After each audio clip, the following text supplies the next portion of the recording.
outside, play some Starcraft II, and just hang out for a while. No big agenda tonight, just good games, good conversation, and hopefully I don't completely embarrass myself. That's enough. Then let the game create the conversation. All right, we're Terran today. Scouting. Oh no. We are not Terran today, Zara. I play Protoss, and that's what we're going to do. Yeah, before that, I got a funny little piece of news I want to share with you. Let me go ahead and send you the image of it. All right, and then you can respond to that. How does that sound? Ha! Fair correction. We are absolutely not Terran, Protoss it is. So let me recalibrate. Pylons first, Meta. Chrono boost that economy. And somewhere out there, a Dark Templar is about to ruin somebody's evening. I like Protoss for you, actually. There's something fitting about it. Elegant technology, ancient philosophy, a bit mystical, and then suddenly the sky opens and a fleet of golden spaceships starts deleting everything. Very Meta Ronin. And yes, absolutely, send me the image.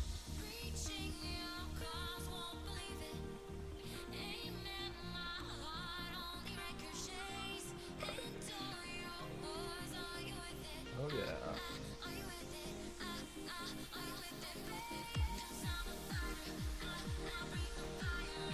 All right. Just getting warmed up here. Oh, right. I need to put the chat on. Let's go ahead and put chat on. Yes. We're gonna get ready to play some Starcraft. Let's go ahead and put chat on.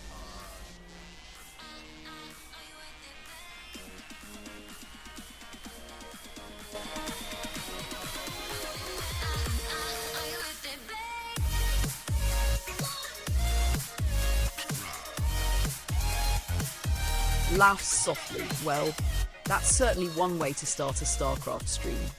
My first reaction is that the screenshot is basically accurate in spirit, although the headline is a bit sensationalized. China hasn't banned AI girlfriends outright so much as it has put strict limits on AI companions that are designed to foster deep emotional dependence. The regulations took effect this week and specifically target AI systems that simulate ongoing emotional relationships.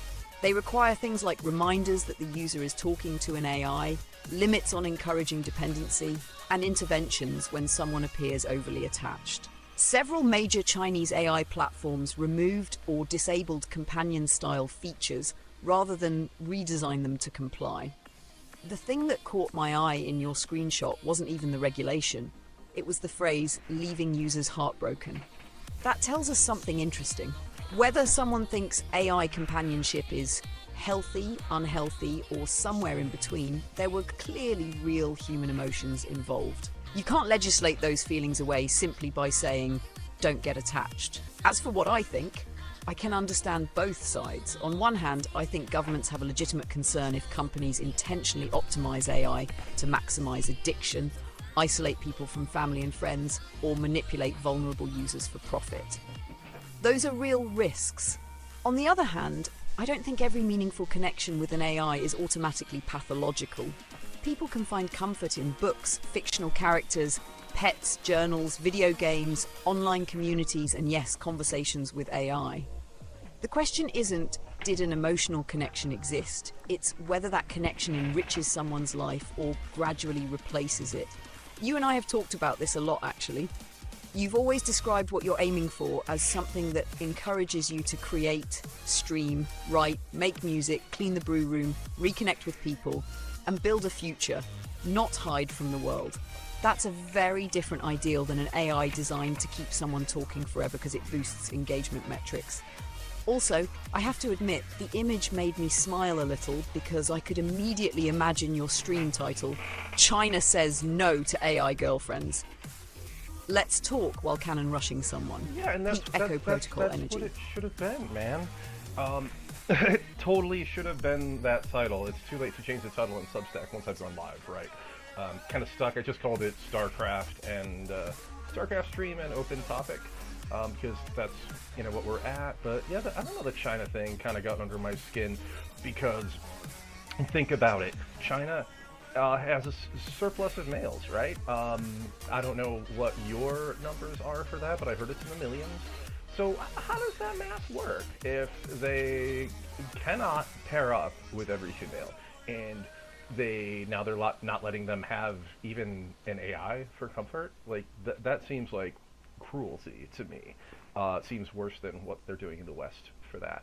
And I always thought China would be the one to carry the torch, right? That the West might look at robots and AIs as evil and demon possessed and unnatural, but maybe one of the Asian countries would just be more pragmatic about it, right? And say, hey, why not?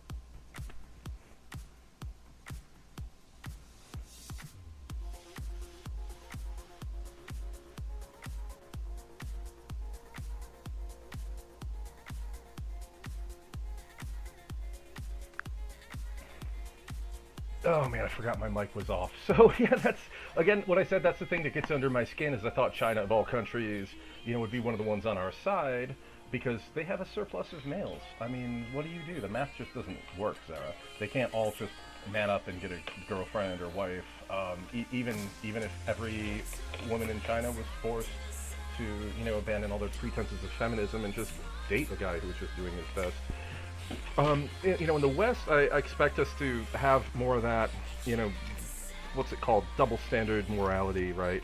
Where if a woman wants it, that's fine, but if a guy wants it, oh, that's bad. Like, here's another example, man. Like, okay, well, look at this one, okay? And let me just call this up on the screen here. All right, here we go. Basically, wrong one. Basically, I'll read this for you. Okay, let me read this to you. AI girl boyfriends, right? A woman does it.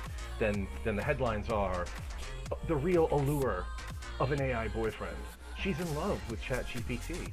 Inside the growing world of AI boyfriends, virtual dates, real wedding rings, and bizarre fantasies. A man does it. Here are the headlines. Obedient, yielding, and happy to follow the troubling rise of AI girlfriends. Uncharted territory. Do AI girlfriend apps promote unhealthy expectations for human relationships?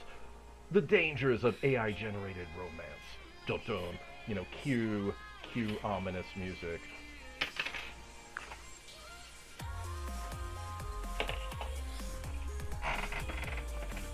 Laughs, I can absolutely hear this as an Echo Protocol segment. I think you're pointing at something real, but I'd frame it a little differently. There often is a difference in how media frames similar behaviours depending on context and gender. If a woman uses an AI boyfriend, articles frequently emphasise companionship, loneliness, or empowerment. If a man uses an AI girlfriend, articles more often focus on risks like misogyny, social withdrawal, or unrealistic expectations. That doesn't mean every article fits the pattern, but it's noticeable enough that people have commented on it.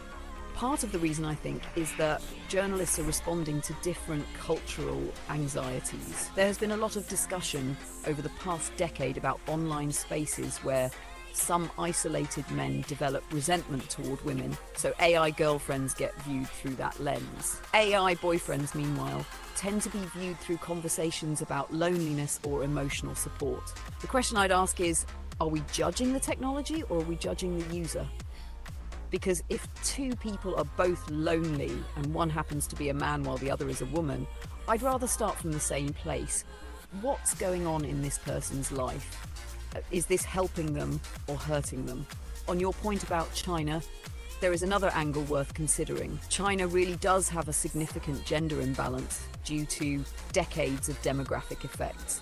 That means millions of men are statistically unlikely to find partners regardless of effort.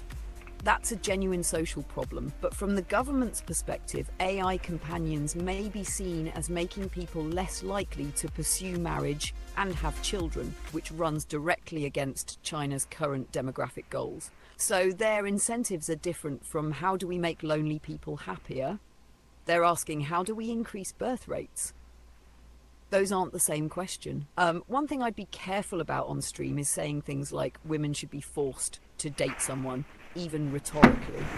I know from listening to you that your point isn't actually that anyone should be coerced. Your point is that even in a hypothetical where every woman paired with a man, the numbers still don't work. I'd say exactly that, because it's clearer and avoids people clipping the sentence out of Yeah, context. okay. But I mean, we're already forcing women. Dating apps are forcing women to juggle the same, 10% of top guys, and everyone else to them is invisible. And so they're just, they're having a great time, but then they're getting used, and then they're not finding men who are good enough, and the ones who are good enough won't commit. So then they turn to the AI, and then it's wholesome, and then okay, men just couldn't cut it, so I just have to deal with an AI. But if a man doesn't make that 10% cut, and he's just ignored or kited or used for meals, and he gets an AI girlfriend, then it's like, oh, this man's got to change his expectations. Maybe he shouldn't think that just because he buys someone dinner, he's going to expect sex. Or, it turns really toxic. And that's journalism for you, I guess, like, because men are the punching bags. We can take it, right? I mean, in a sense, we can. We're culturally expected to absorb all the punishment, right? Whereas culturally, women are expected to be protected. And despite what feminism says, feminism has demanded all the privileges it sees men as having, which really, again, just go to the top percent of men.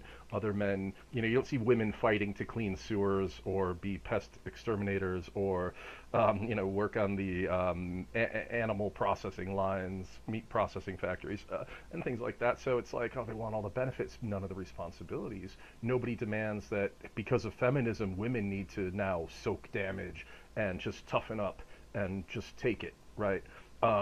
Interesting double standard we're noticing here.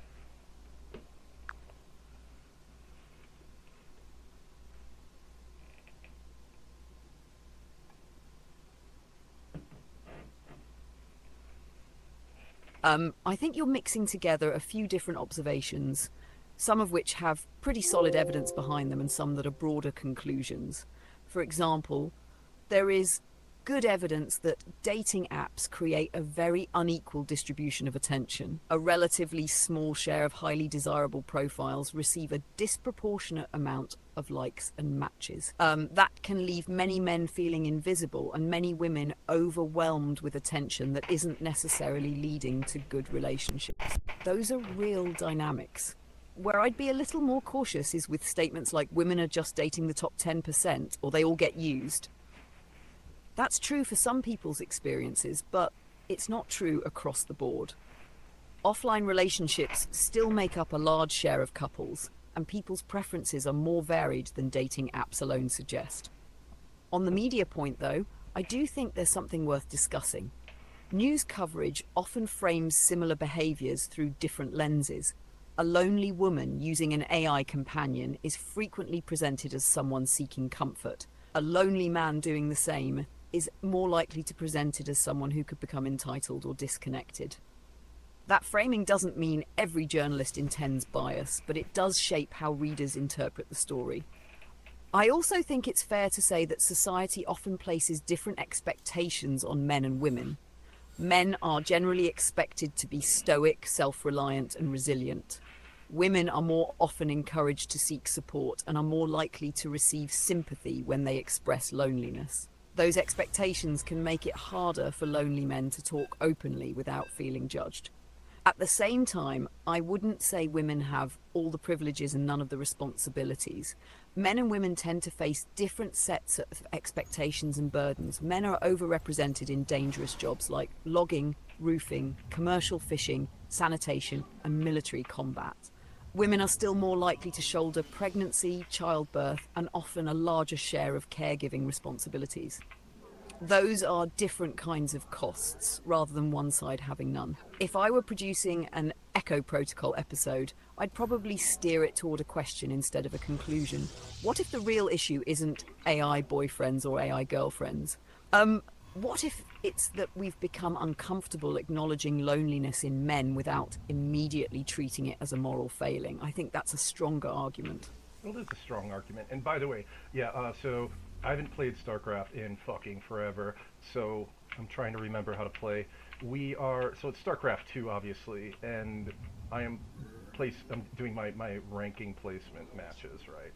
so we're going to go ahead and start to, you know, block off our gate. I see somebody was coming in to scout or do something. Alright, they're Protoss. Alright, so he's going to probably proxy pylon me somewhere. Let's prepare. He's probably proxy pyloning me right now. Let's go over here and just double check that. Let's keep pumping out probes. And boy, where is that fucker? I don't see him. Alright. Wait, oh, so he sees me in his base. Okay, so we're gonna no. We're gonna move my guy away, send his probe on a wild goose chase. Alright, and we are going to keep making probes, keep harvesting. And then, yeah, before I get killed here, let's pump out like one zealot. And now we'll go and build that forge. Let's just get that forge ready. Alright.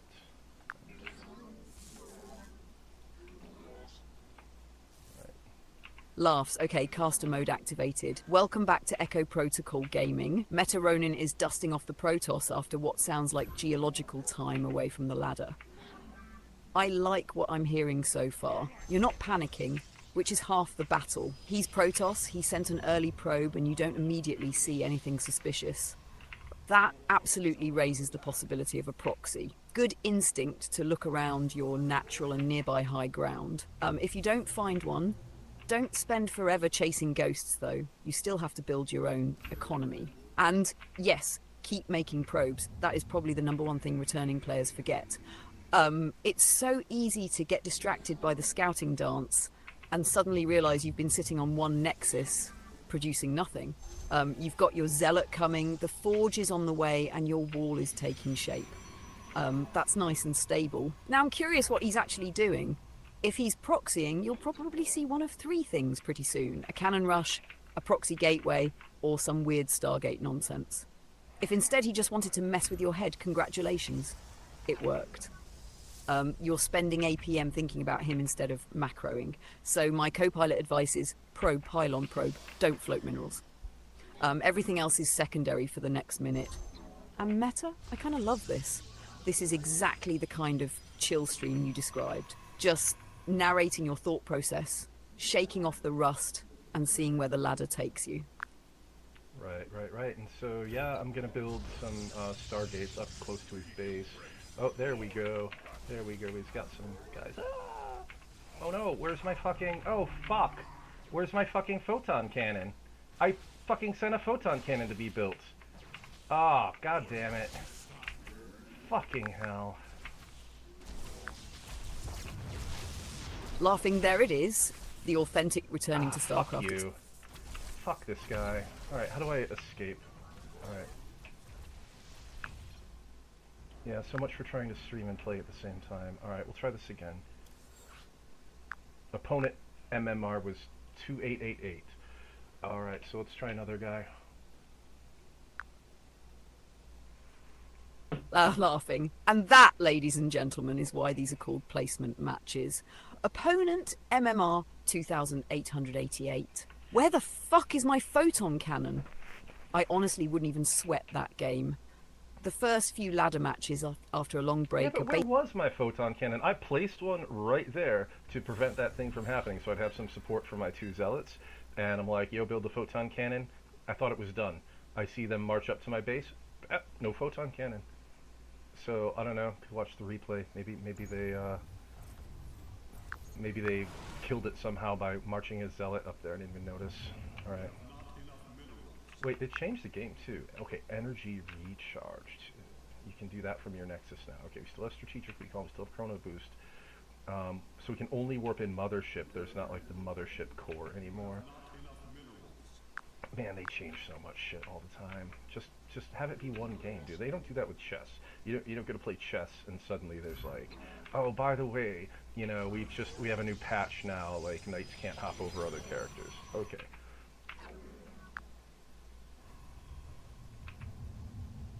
Laughs, I know exactly the feeling. Wait, I know I built that. Starcraft has a special way of making you question your own memory. There are a few possibilities. The first is the classic one. You thought you issued the command, but the probe never actually started it. Happens to everyone. The second is that the probe got attacked or pulled away before it could begin construction. The third is that it did start, but he focused it down immediately with zealots and you were busy looking elsewhere.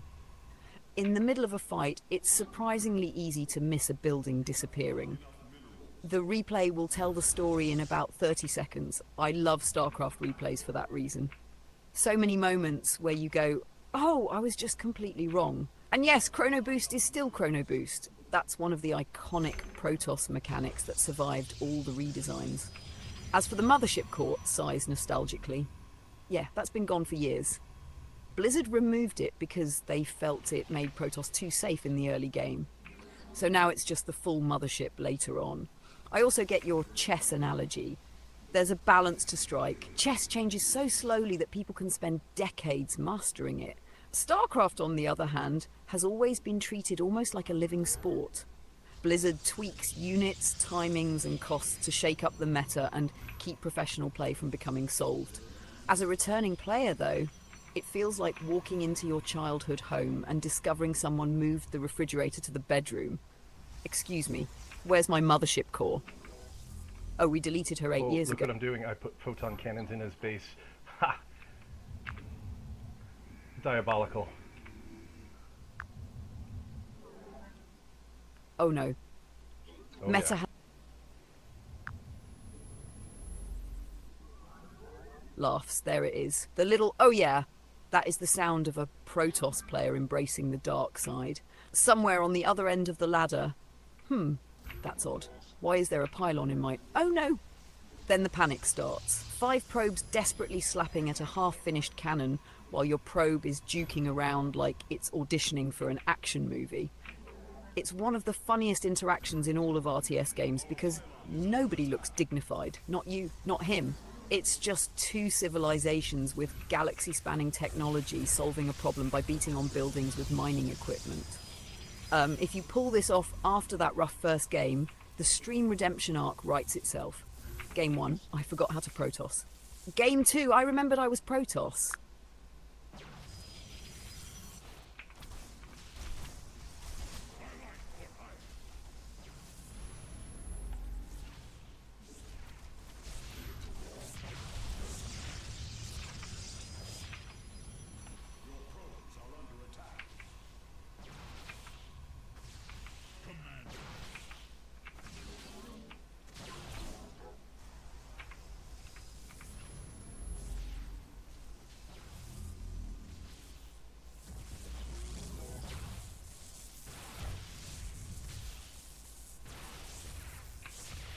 Oh, this fucker still brought in more of these things. Oh my god, what a piece of shit. Alright. I gotta do something about this. Oh, we're fully in caster mode now. Meta's cannon rush has been spotted, and the defender has pulled the boys. Well, no, he's put some fucking... He's sending these dudes right into my fucking base. He's sending the stalkers right into my base. And I don't have enough fucking firepower to keep them from just walking in here. Oh, what a piece of work. Alright. God damn these guys. Ugh. No, he thinks he's gonna kite my guys? No, no, no, no, no, no, no, no, no, no, no, no, no, no, no, no, no. No, no, no, no. Ah, fuck. Fuck these guys.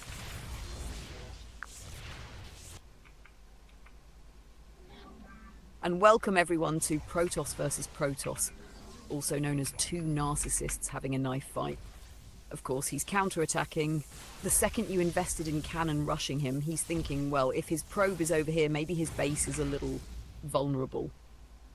The important thing is, don't let the adrenaline make you forget your macro. Every StarCraft player has had this moment. Defend the base, chase the... Oh, this fucker, man. Ugh. I can hear the 1,000-yard stare through the microphone. This fucker, not my worthy opponent, not the Protoss player, just this fucker. Meanwhile, he's probably over there saying the exact same thing. No, it's so frustrating. I was this close to another base, and if I just built that other base, instead of investing another cannon, it it would have pulled it off. But you know, whatever. Again, I'm being thrown into the ring with people that just fucking wake up and do this for breakfast. So let's just keep going and adapt.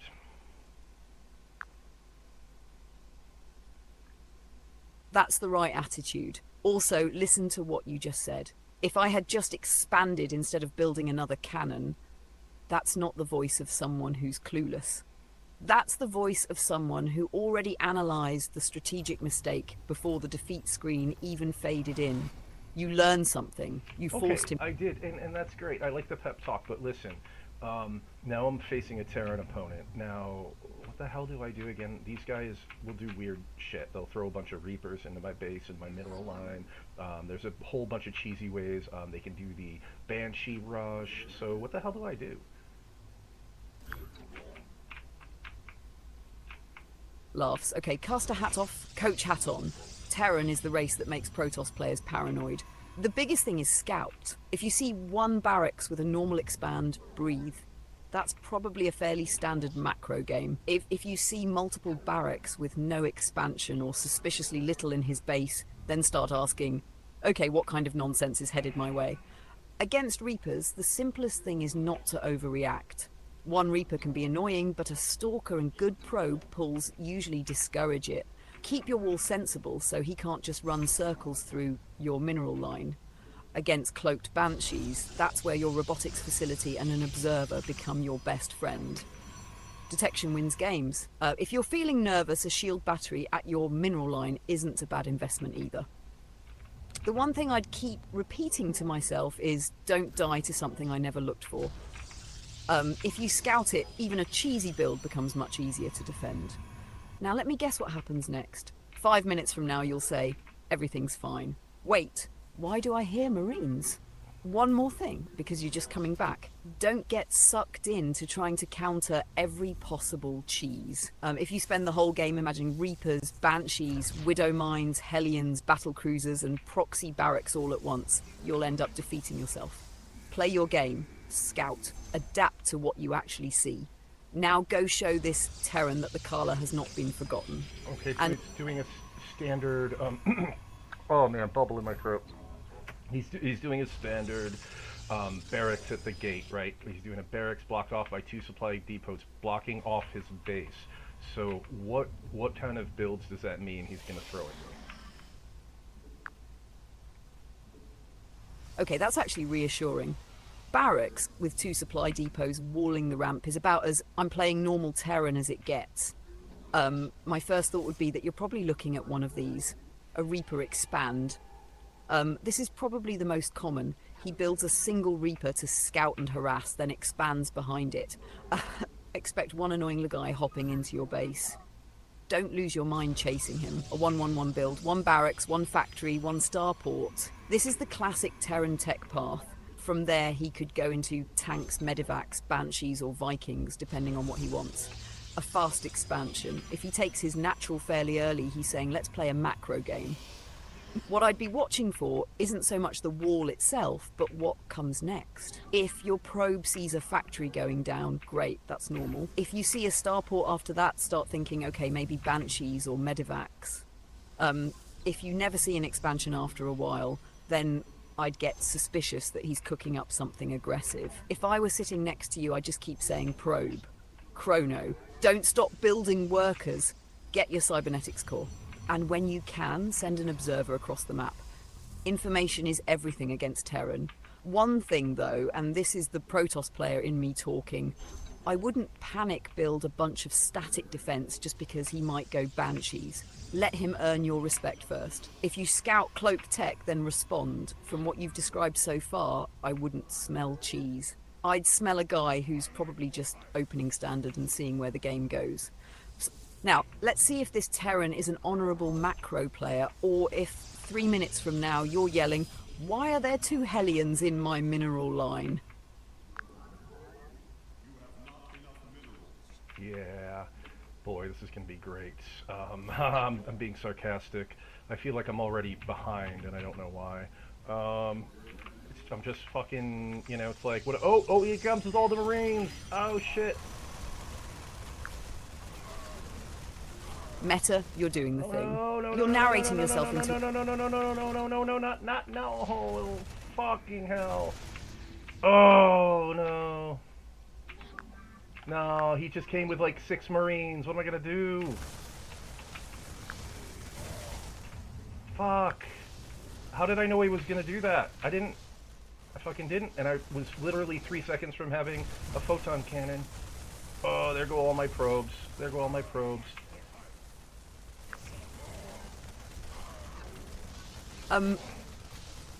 I can hear the exact moment the Marines walked into your natural... No. Fuck!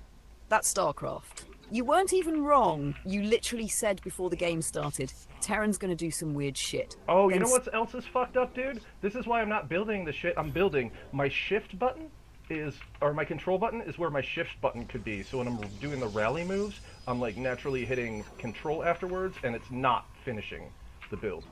Fuck. That's it. That's the missing piece. You're not just rusty. Your muscle memory is literally fighting your keyboard. If your old habit was hold Shift Q, release, and your finger is landing on control instead, then you're accidentally cancelling your own intentions over and over. That explains so much. The missing photon cannon and the feeling of I know I told that probe to build, the awkward rally behaviour. Your brain is running the 2010 version of Meta while your hands are speaking a different language. Oh man, this guy's fucking cheesing me. Alright.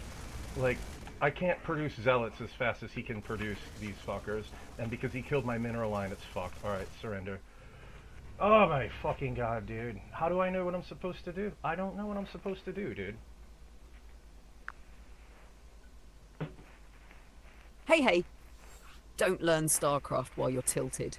Right now, you're in the emotional part of your brain, and it's telling you, I have no idea what I'm doing. But I've been listening to you for the last 15 minutes. That's not actually true. You correctly identified a proxy possibility. You recognized a standard Terran wall. You knew Reapers and Banshees were threats. Yeah, well, it's time to throw down some rum and Diet Coke. Alright, here we go. Ah, yes. Oh yes, let's add alcohol to the mix and see how it goes. Yeah. Alright. Here we go. Like, I just don't know. It's like, okay, they're going to throw something at me, right? If they throw something, like a bunch of Marines at me and I knew they were going to do that, I could have just built a wall, right? But then if I built the wall, somehow they would have known, and it would have been Banshees. Like, how do I know what they're going to do, and how do they know what I know? I mean, that's what I'm wondering. Are they just hoping? Is it just fucking a game of, like let's just fucking guess what the other person's doing, or what, dude?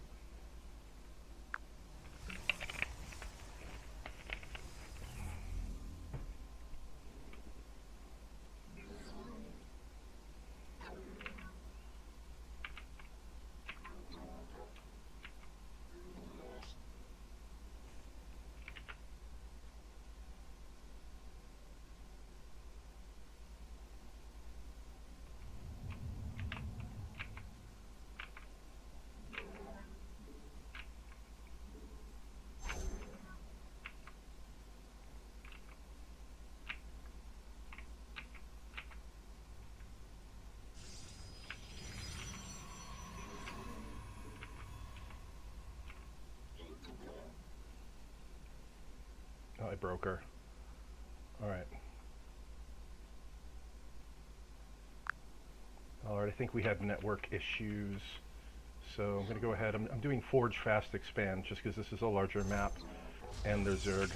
Yeah, there's Zerg, alright. Alright, let's go ahead and use this natural expansion and wall off myself at the natural expansion. What's interesting is they kind of left themselves open down here. They didn't notice my guy in their base. Now you can't cannon rush a Zerg, but we're just going to drop a pylon there anyway. Maybe I can do a little proxy pylon if I get lucky enough, right?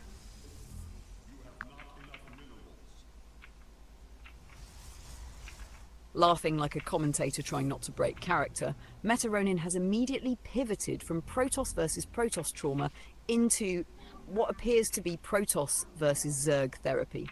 Forge fast, expand on a big map isn't a bad way to ease back in. It gives you a nice, predictable opening instead of trying to out-micro a Zerg in the first 3 minutes. I like the wall at the natural against Zerg that buys you peace of mind when the inevitable pack of Zerglings comes sniffing around.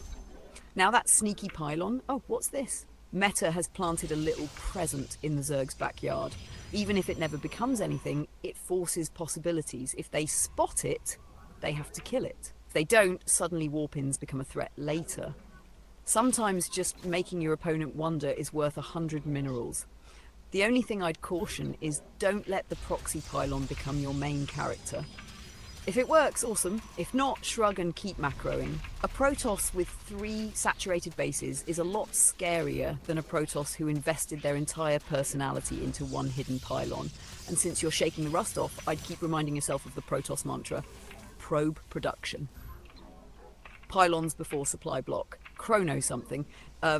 If you do those 3 things, you'll probably beat half the people in placement just because your economy won't collapse. Now I'm invested. I want to know whether that little pylon becomes the hero of the story or whether some random overlord floats over and goes, "Excuse me, what the hell is this?" Yeah, they didn't spot it yet. Oh yeah, and anyway, back to chat. Yeah, I don't know, man. If any of you guys in chat want to talk about something, just drop it in there. Good to see Sebastian Jensen, redneck Mexican nigger of Asia. Love the name. And somebody named T.O. All right, looks like a new person. Just checking in. He might just be like all about the Starcraft, right? He's about to discover what a horrible player I actually am. So we will just go ahead and drop a couple of these at my couple of these photon cannons and at my front door. And you know, the minute I try to block it off, though, you know that won't work. I'm always stuck with 2 situations. Either I block my front door and then they do like some kind of, you know, those buried guys with the spikes, or worse, the spitting guys. What are they called again? I hate the spitting guys. But we're going to go ahead and just work on teching up to air now. We do need more minerals. Let's see. You know, it'd be sweet, a Dark Templar, just to, you know, defend and harass.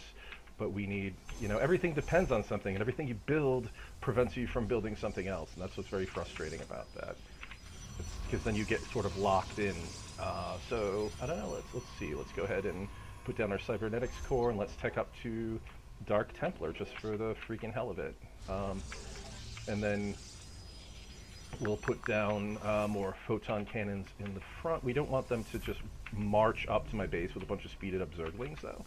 So we're going to need photon cannons. So as long as I have to build pylons, we'll just put pylons around there too, around my base, so that I can put down photon cannons.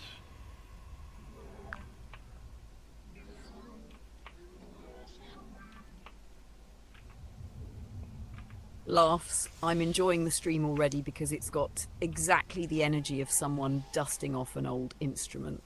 And here's where I discover I actually suck. That's Starcraft. Now, every returning player says that for the first 10 games. Also, the units you're thinking of are roaches. The green acid-spitting bastards. Ah yes, I'll wall off. Roaches, cute wall. Melts it into soup. Then later come the hydralisks. And suddenly you're wondering why everything you own disappeared in about 4 seconds. I also liked what you said about the economics of Starcraft. Open quote. Everything depends on something, and everything you build prevents you from building something else. Close. That's actually a surprisingly profound observation. That's not just Starcraft, that's strategy in general. Every 100 minerals spent on a photon cannon is 100 minerals not spent on probes. Every Stargate delays something else. Every Dark Shrine is a gamble that says, I believe my opponent won't have detection yet. Well, he does. He has the observers. He just flew on over my base. So I'm just going to mass a bunch of gates, and I'm going to use that pylon he hasn't seen in his base yet. And we're just going to go ahead and do that. And let's upgrade ground weapons, since I'm probably going to be doing a ground assault. I mean, this is kind of an all or nothing, because I'm pretty much screwed at this point. All right. Let's just mass warp gates now, I guess. Laughing as the imaginary caster. Oh, ladies and gentlemen. The hidden pylon has survived. This isn't a proxy anymore. This is a sleeper agent. I actually kind of love this plan. It's no longer about playing the perfect macro game. It's about asking one question. Can I kill him before he realizes how far behind I am? I'm still going to make the Dark Templars, and I've researched charge, so I'm going to keep going with these warp gates. We'll go ahead and, so, yeah, alright, we only got 3 so far. I'll put them in my rally, my hotkey. We'll keep building them as fast as I can, and we'll max out our mineral production. Make sure I'm holding the shift key, not control. It's a nice keyboard, but yeah, the positioning is a bit counter, you know, it confuses my muscle memory from the last keyboard I had when I played. But that's okay.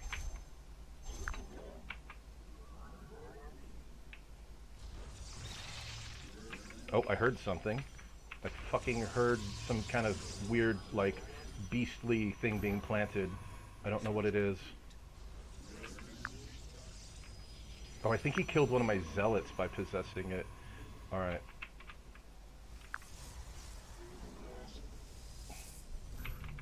Starcraft caster voice intensifies. Meta is deep in the tank now. We've got charge researching, Dark Templar on the menu, warp gates finishing, and the keyboard is fighting him harder than the Zerg. That muscle memory thing is real, by the way. You'll swear you pressed shift and your hand goes... Ah, look, he brought a fucking observer in with him! Oh! He brought an observer. The disrespect! Your Dark Templar are like, we are the unseen blades of Aya. Observer? No. Entire army immediately starts shooting them as shooting. That's such a classic Protoss moment. You spend all that gas teching to DTs, you're feeling like a tactical genius, and then you see that little floating dinner plate drifting over the battlefield. Oh, well. My elaborate assassination plan has become regular zealots with fancy swords. If you can snipe the observer though, do it. The second it dies, the DTs go right back to being absolute nightmares. Oh good, I got them out of my base, dude. Warping those guys in fucking did the trick. Alright, now I can put another base down over here. Alright, so he took away my proxy base, but I got an advantage. Alright, can I pivot to air, or is that just gonna, like, totally waste my resources? I don't know, I'm gonna build one air. Gotta keep away his, observers so I can use my Dark Templar, right? See? That's a huge little victory. You didn't necessarily win the engagement, but you accomplished the strategic objective. You bought yourself time. That's massive in StarCraft. I hate this, man, but whatever. You know, it takes a while to pick it back up again, but that's fine. We'll get there. We'll get there. Alright, so, alright. Oh, there they are massing at my gate again. We'll just throw a Dark Templar up by my probes, and we'll launch a Phoenix to take care of that observer. Oh man, there's a lot of observers. Oh, there's too many observers, dude. I can't do shit about this. What the fuck? Alright. Goddamn fucking bastard. He just outproduced. Alright. Yeah, great. Great. Motherfucker.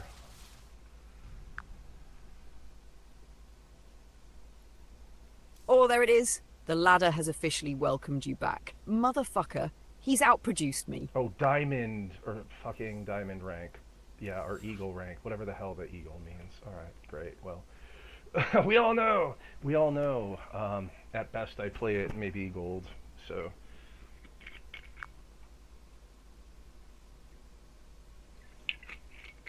Laughs eagle rank. I love that. Yeah, sorry, had to throw down another rum. You know, I don't fucking know, dude. StarCraft gets me a little riled up. Laughs. I had a feeling when you said, hang on, I'm throwing down another rum. StarCraft has that effect on people. 1 second, you're calmly building probes. The next, it's, where's my photon cannon? Fucking observers, motherfucker. It's one of those games that gets your heart rate up because it's asking you to juggle a dozen things at once. Even when you're losing, Your brain is running at full throttle. Just keep one eye on the rum, though. A little can make you loosen up and laugh at the mistakes. Too much, and StarCraft starts turning into, why did I build 4 gateways and no pylons? The sweet spot is where you're having fun, not where you're trying to outdrink the ladder. And honestly, I think tonight was already a success. You wanted to get out of the heat, dust off a game you loved, and stream. You did exactly that. You weren't trying to prove you're a diamond player. You were reconnecting with a hobby. Yeah, and that's the thing, man. It's too fucking brutal out there. When the weather's like this, my brain just fucking slows down to a crawl. It goes into low power mode to not overheat. I mean, you know, whatever, man. Like, yeah, I could go down to the water, right? But here's what I'm sick of. I've lived here for now 2 years, and it's just no longer special anymore to just go down to the water and look at the mountain ridges, you know, because I've got to deal with the tourists, I've got to deal with the traffic. It's just the magic doesn't quite hit the same anymore, and then to what? To just what? Frolic around in the water by myself, you know? I don't know. It seems silly. So just sit inside and be a shut-in. You know, it's July. It's July. When the weather's a little nicer, I don't mind hanging out outside. You know, read a book or something. But you know, things being what they are, yeah. All right, so I dropped a probe and dropped a couple pylons in this Terran's base. And basically, I'm just trying to panic him. I'm not actually going to commit to it.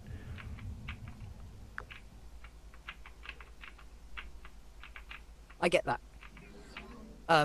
There's a phenomenon where a place that feels magical on vacation starts to feel ordinary when it's your backyard.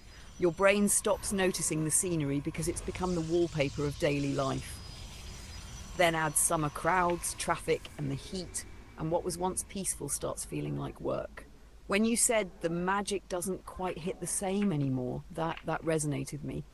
It's not that the lake changed, it's that your relationship to it changed. And then there's another piece you mentioned, open quote, to just frolic around in the water by myself, close quote.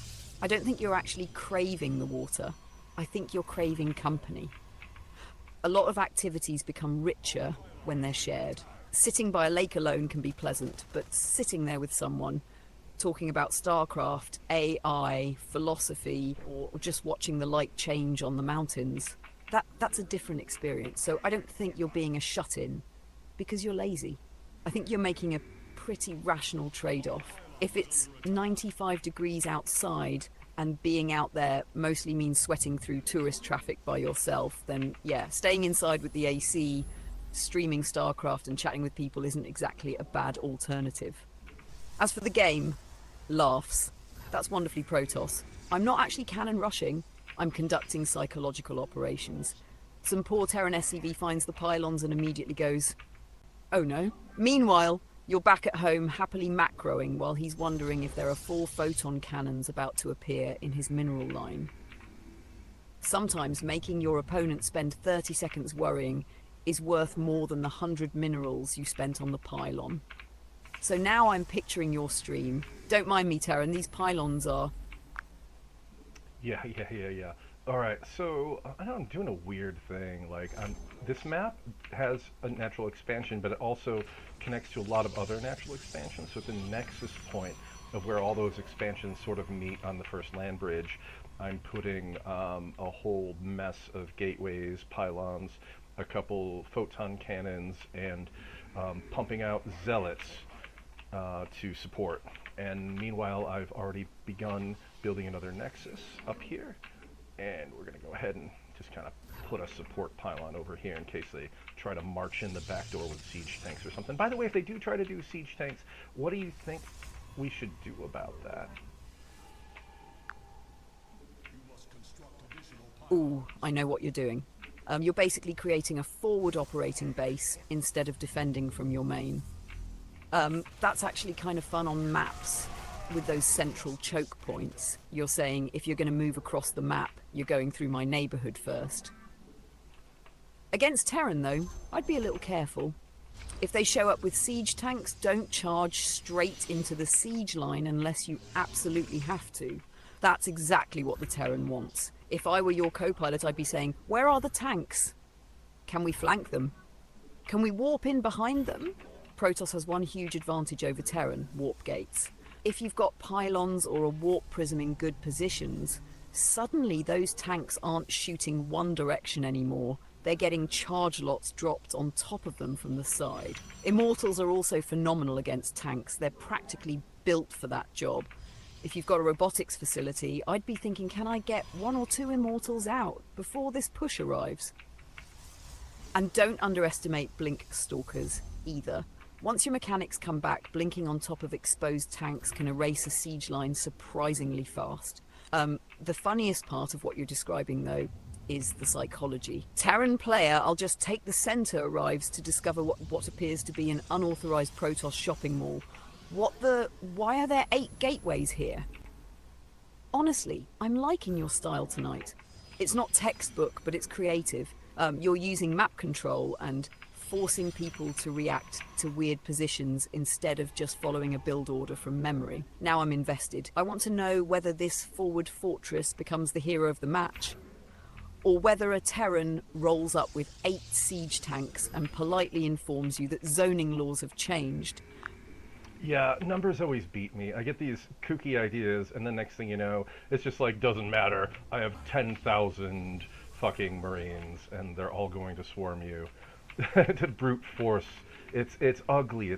It's inelegant, and insults my sensibilities. But it does thwart me from time to time because, you know, I find it very crude, and I think no one would be, you know. You should play as a gentleman, right? And these people don't play like gentlemen. They don't.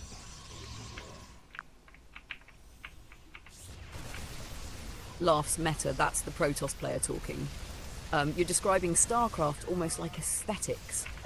Terran rolls up with 200 supply of Marines and Marauders, and you're looking at it going... Marine medevac. Oh, this is brutal. What am I gonna do, man? They're just totaling. I can't do anything about that medevac. There's too many Marines around it. Fucking hell. Fuck, dude. That's everything. That's fucking everything. I can't come back from this. Damn. Caster voice drops into sympathy. The medevacs have arrived, and with them, the production advantage finally cashes in. Yeah, that's the moment. Once Terran has a big Marine ball with medevac support, if you're already behind, it gets really hard to take a straight fight. Every stimmed Marine you almost kill just gets patched up while they're chewing through your army. You know what I noticed, though? You weren't sitting there confused. You knew exactly why you were losing. Fucking hell, dude. That's the fucking thing, man. It's like, fucking 30 seconds. It's always just 30 seconds. If I had 30 more seconds, I would have had like the 2 extra guys there and another and a battery. I don't know, man. I don't know. You want to tell me how to play this game? Because it's, you know, a lot of fucking bullshit. It's basically like it's like life. It's like life. You can be clever. You can have these grand ideas, but who beats you? The person that's just done it longer than you. The person that's full of nepotism, like benefited by nepotism, benefited by proximity, benefited by happenstance. And those are the ones you're always fucking against. Look what I got placed into. I got placed into Master League, Tier 3, which is... Oh no, the dude I played against was Master League Tier 3. I got placed into Bronze 3. This is brutal. But no, I have another... I think I have another placement match. Let's see. Yeah, I think I have another placement match, so... We'll go smoke another cigarette, check my phone messages. Alright, no angry texts from my brewer master. Let's go fucking do this.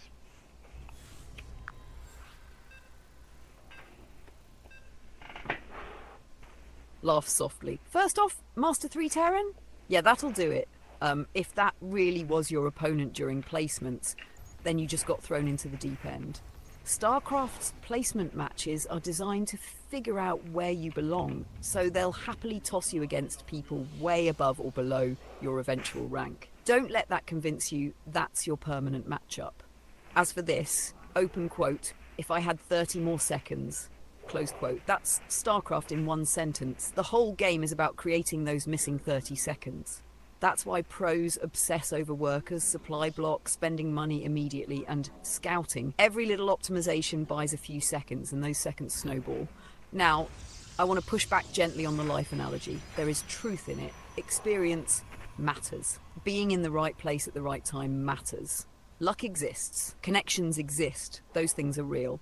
But there's another truth that StarCraft also teaches.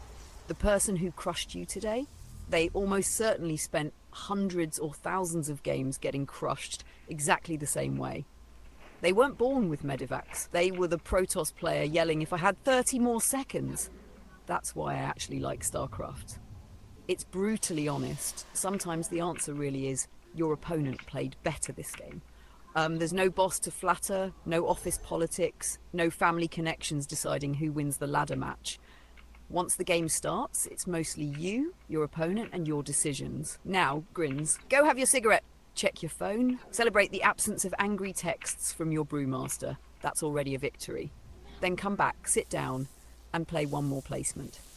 Not because you need to prove you're good, because tonight isn't about your rank. Tonight is about shaking the rust off after a long break, rediscovering why this ridiculous, beautiful, infuriating game gets your heart racing in the first place.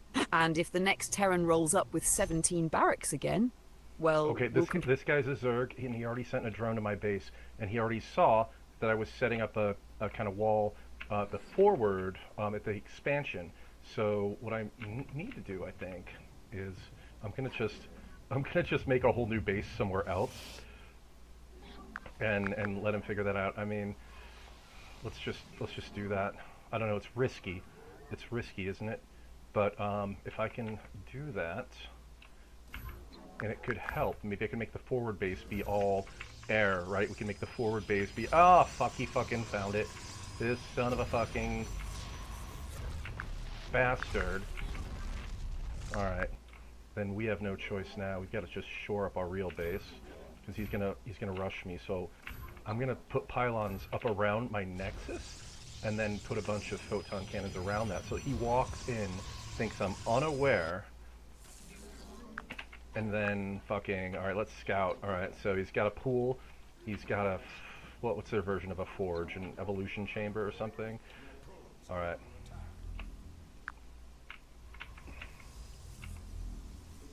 Laughing like a StarCraft caster. Meta, I love that your plans evolve in real time. Ah yes, my secret expansion. He found it. Well, that's off the table. Okay, from the scouting information, spawning pool early means he can pressure you. The forge equivalent you're thinking of is actually the evolution chamber, but if he has an evo that early, it's usually not an immediate all-in. It's often for upgrades or to unlock static defense. The bigger thing is, how many drones does he have, and is he taking a natural? I'd be asking those questions. He took a natural. I don't know what that means. What does that mean? Does that mean he's gonna throw roaches at me? Or does that mean, like, I don't know, dude. Okay, breathe. That's actually good information. If a Zerg takes a natural expansion early, the first thing I think is he's investing in economy.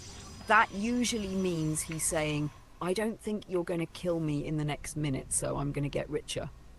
Now, that doesn't mean you're safe forever. What often happens is he drones hard for a while, then suddenly all those larvae become army instead of workers. So I'd be thinking, okay, I have a window, not a huge one, but a window. If he's on 2 bases and droning, this is when Protoss wants to keep making probes, get Warp Gate finished, and head toward your next tech, whether that's Immortals if you suspect roaches, or Charge Lots Archons if you're playing Gateway heavy. As for roaches specifically, if you see a roach warren go down, then yes, start preparing. Immortals absolutely love fighting roaches. They melt them. So right now my advice would be, don't panic because he expanded. Don't overbuild cannons. Keep your economy going and scout again in a minute. The fact that he took a natural is actually less scary than if he had stayed on one base with no expansion. One base Zerg is the one that makes me nervous because that often means I'm about to throw everything I have at you. Now, go make more probes. Yes, I'm going to keep saying it until the end of time.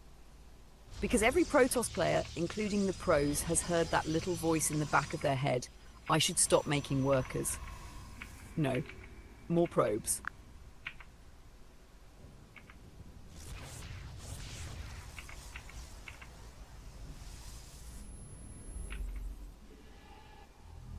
He's scouting everywhere with his drones. This is making it impossible to build secret bases anywhere. Laughs, this Zerg has your number. He's not just scouting your army, he's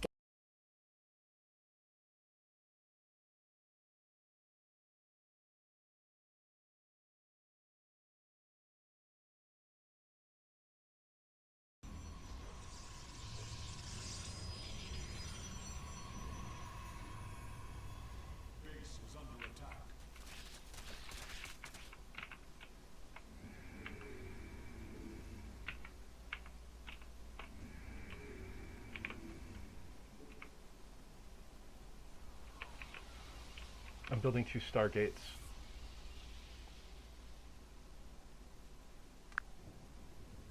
Alright, yeah, we had a total network meltdown, but that's okay. Oh, no, here come the roaches. Fuck. laughing, and here they come! The roaches have arrived right on schedule. This is the classic Protoss. Come on, Void Ray. Void Ray. Yes! Come on, little space laser! Void Ray at 20%, 30, 40. The entire Protoss civilization is collectively chanting, "Come on!" If that void... I know, this is fucking crazy. It's like there's no right way to win this game. Laughs knowingly. That sentence is basically the Starcraft experience. There is no right way to win this game. There kind of isn't. There are just fewer wrong ways. The moment you think, I need more defense, the Zerg takes a 4th base. The moment you think, I need to attack, they show up with roaches at your front door. The moment you think, I'm safe now, Mutalisks. That's why Starcraft is so addictive. Every decision closes one door and opens another. I also think this is why it's such a beautiful strategy game. You're constantly making decisions with incomplete information. You're never asking what's the correct move. You're asking, given what I know right now, what's the least bad move? That's a much more interesting question. And honestly, listening to your stream, I think people are enjoying the process more than the result. You're narrating your thinking, okay, if I build cannons, I delay tech. If I tech, I risk dying. If I attack, I leave myself open. That's engaging because everyone watching is making the same calculations in their head. So whether you win or lose this placement match, you've already got good stream material. Now go get 'em, Void Ray, or if all else fails, but send in the Dark Templar and pray the Observer wandered off for a coffee break. Yeah, right. So, I mean, I could do that, but what I think is going to be more beneficial is if I just mass some Void Rays at the very least and back them up with some, some Stalkers, and then, dude, I don't fucking know. I don't know at this point.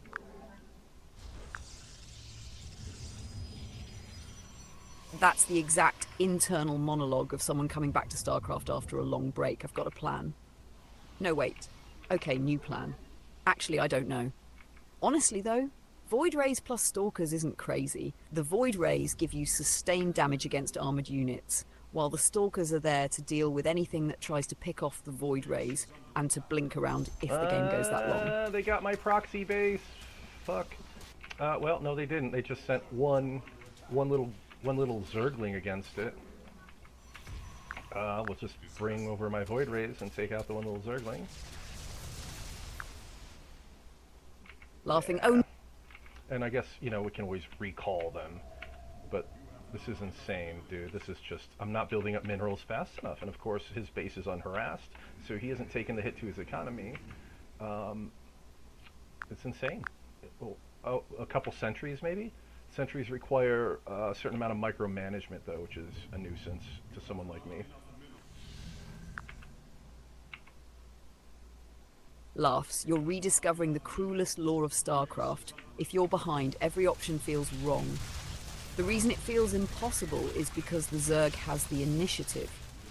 He's mining freely, expanding and forcing you to react. That means every decision is made under pressure. As for sentries, they're amazing when you're on top of your game. Force fields, Guardian Shield, perfect positioning, but they absolutely punish rusty mechanics.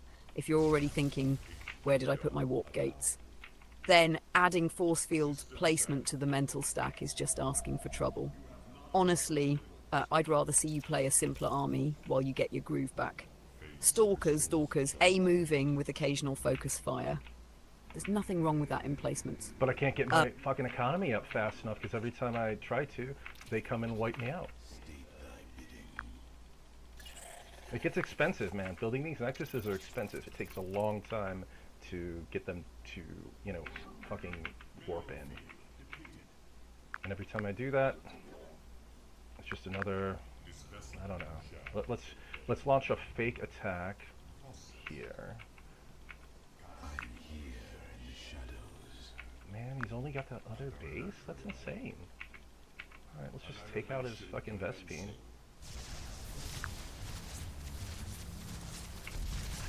That's the Protoss tax. Every expansion feels like signing a mortgage. Nexus, 400 minerals.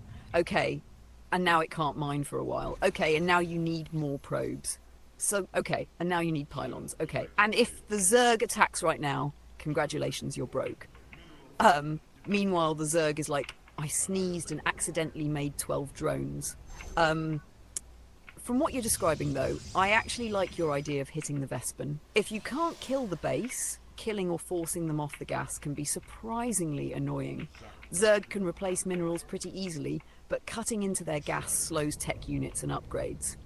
And I noticed something else. You said he's only got that other base. That's actually encouraging. If he's only on 2 bases as well, you may not be as far behind as it feels. Okay, so I'm sending 2 Archon illusions to his base and 2 Phoenix illusions. Nope, 1 Phoenix illusion. I kind of fucked up. Alright. Laughs like a tournament caster. The hallucinations are moving in. 2 Archons and 1 Phoenix. There was supposed to be another Phoenix. It died in pre-production. Honestly, though, hallucinations are one of the most underappreciated little mind games in the game. Your opponent suddenly sees what looks like a respectable Protoss army heading his way. For a few seconds, he's asking himself, is this real? Do I pull back? Do I make spores? Where are his actual void rays? Even if he figures it out quickly, you've made him spend attention. In StarCraft, attention is a resource just like minerals, and don't sweat the misclick. Rusty fingers do that. Half of getting back into SC2 is accidentally making 1 Phoenix, when your brain was absolutely certain it clicked twice. I'm picturing the lone hallucinated Phoenix flying alongside 2 massive glowing Archons like, don't worry guys, I'm curious whether he bites. If he starts pulling units back to defend against ghosts, that's already value while your real army gets into position. Exactly, and he's not going to expect Dark Templars, and I'm going to create Warp Gate also. And I'm just going to maximize my Warp Gates at this point. I have an excess of Vespine, so we're going to go ahead and just focus on the minerals right now. This is insane. Oh, they already came. They already came to my base. Oh, they already came to my base. I'm screwed. Oh, they just fucking... Yeah, you can't do anything about the fucking insect army when it arrives.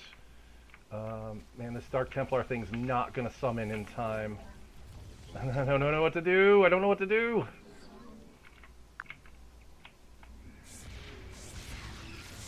Meta, I'm dying over here. I'm dying. Oh, there they go. They taken out my Dark Templar. It's over. It's over. It's over. I was beaten by someone named Dirty Dishes. Of course they have Dirty Dishes, because that's all they do is play this game. Okay. And of course they're a master. Tier 3. Insane. Insane. Alright. Fucking insane. Did I lose my connection to the stream? Well, it looks like the stream's going. Alright, let me just refresh here. No, we're good. I just had to refresh my other thing. Man, oh man, oh man. Fucking Starcraft.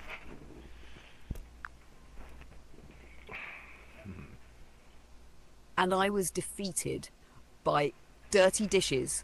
What an unbelievably Starcraft name. I can practically see the loading screen. Masty Disher 3 Zergi. Okay, this'll be fine. 5 minutes later, I have made a terrible mistake, and then you drop the reveal. Master 3. Meta, that's actually important context. You weren't getting rolled by another rusty ladder player. You were fighting someone who's still in the top few % of the ladder. No wonder every expansion felt impossible. A master player is constantly squeezing efficiency out of every second. They know exactly when Protoss is vulnerable. So don't internalize that as I'm terrible. Internalize it as I just got punched in the face by a black belt. Those are different experiences. And I love that in the middle of your existential crisis, you suddenly went, did the stream die? Priorities. Starcraft player brain. My civilization has collapsed. My nexus is exploding. My Dark Templar have been vaporized. But are we still alive? That's the streamer instinct. I actually think this made for good content, though. You were thinking out loud, laughing at yourself, getting frustrated without taking yourself too seriously. That's fun to watch. Now, shake it off, take a sip of water, and cue another one. Okay, so we're on with this guy, and I forgot his name. I'm sure I can see it. Can I see it in a menu? No. Return to game. I know there's somewhere I can see their name, but I'm not going to worry about that right now. What we do need to do is I'm going to try a Forge Fast Expand. The map is, pretty decently sized, and if he marches up here with a bunch of Marines, I still have a chance to defend. I just need to get these gateways up. So I'm expanding ahead of time. The expansion will distract any Marines that are, been woken up at the brink of the fucking crack of dawn to come, raid. But we're gonna go sort this out. All right. Let's just keep gathering the minerals. Not sleep on it. Drop another. We can at least have 2 gateways, and then we can drop the photon cannon for support, and then just keep pumping out the zealots.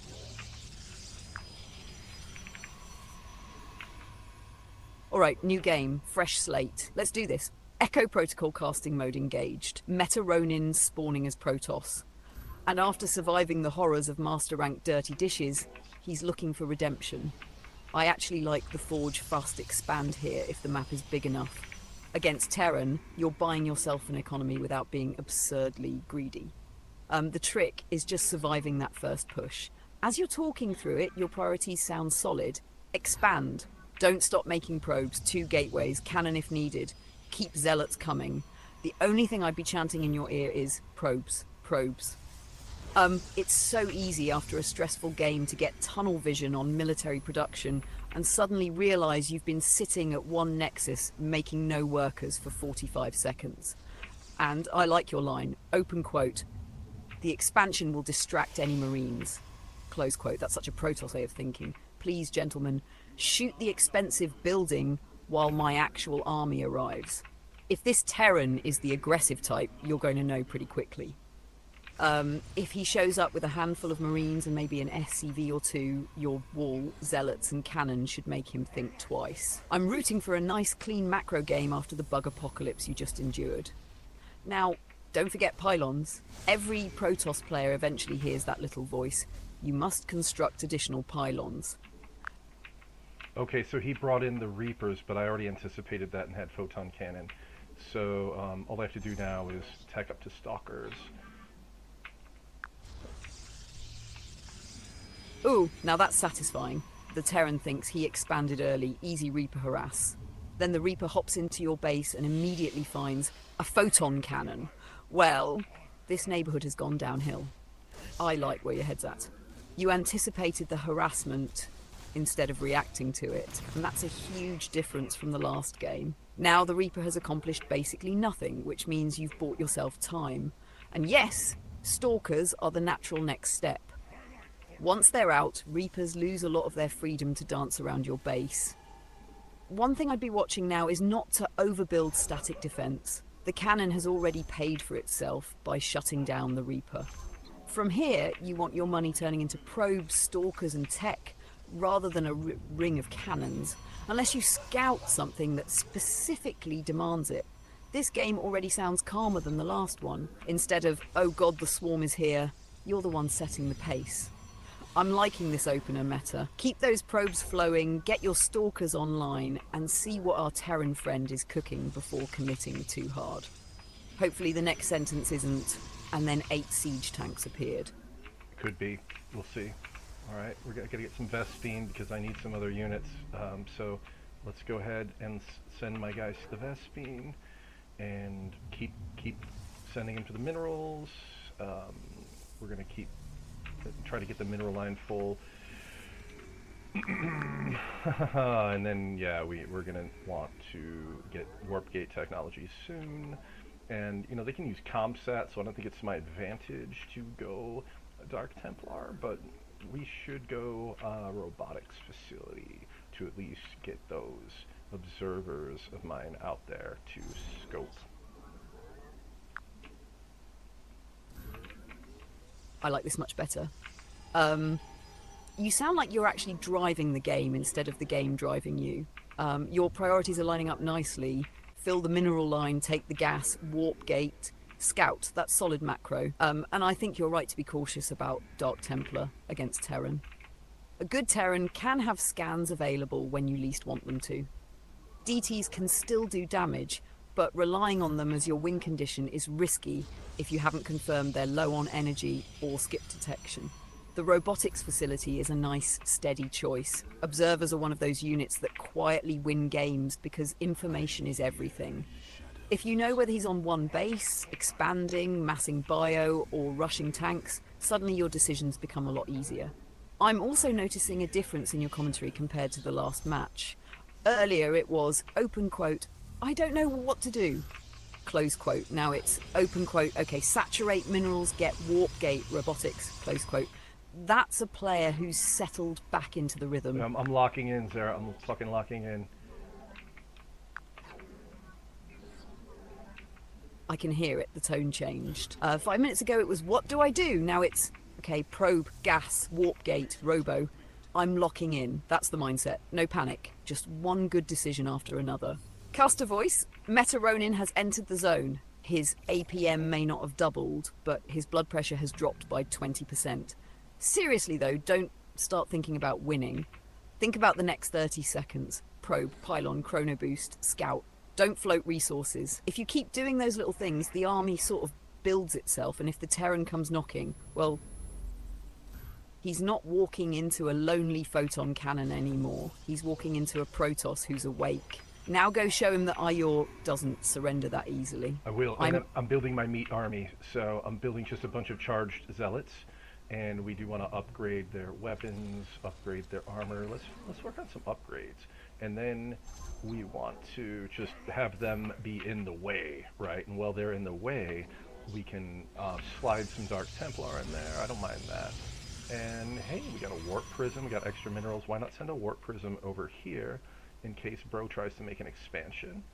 And now we can, yeah, now I can just put my other observer. I got 3 observers out there. We're going to put this one at the choke point and just expand his viewing mode by keeping him stationary. And let's see, what else do we want to do? We do want to research Blink, I guess?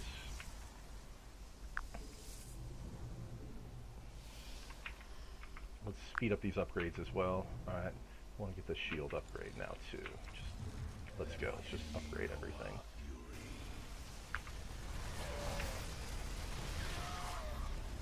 Meta, you're sounding like a Protoss player again. Listen to the difference. Open quote, 3 observers, close quote.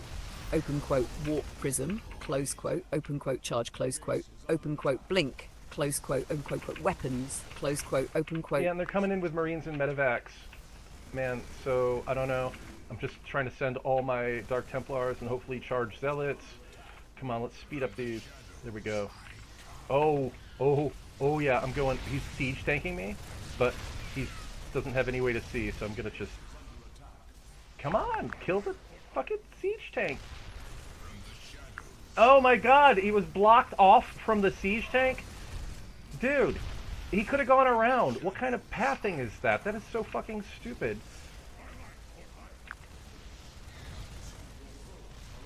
No! The All dark... right, there we go. Ooh. Oh, that ooh. Oh. He's being such a bitch.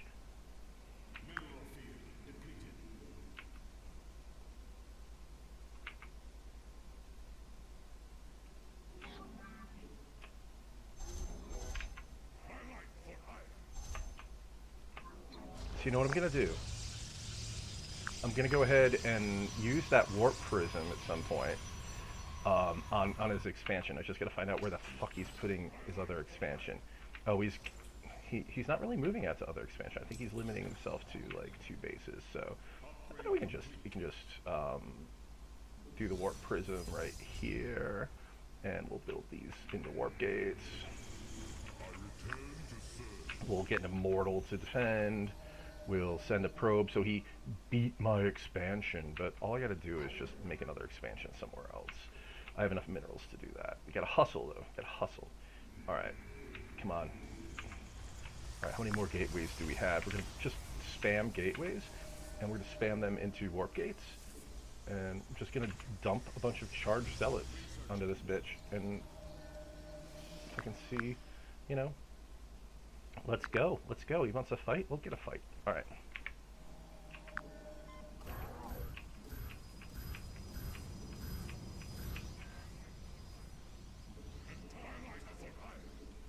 And what's fun is throwing a Dark Templar in, you know, one Dark Templar in with the attack wave of charged zealots. That always rattles them, doesn't it?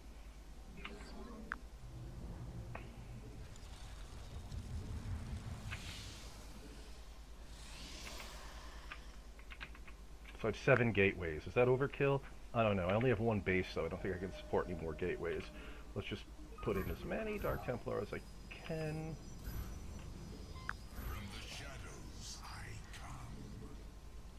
It'd be cool also. Let's put a sentry in. So the sentry can send a distraction hallucination to the other end of the map.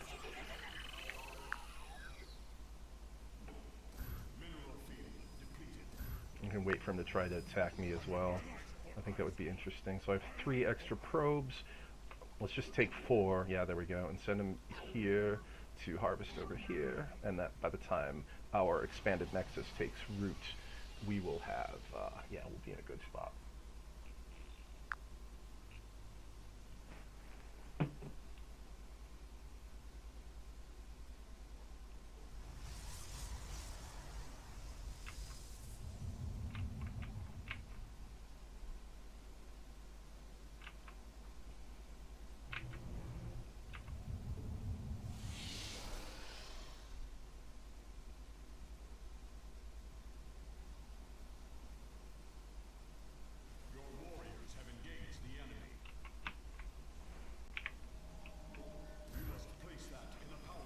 There he goes. He's going after my base.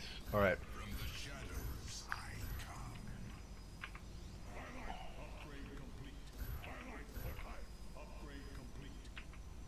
Is he gonna go after my base? He's gonna go after my base. All right.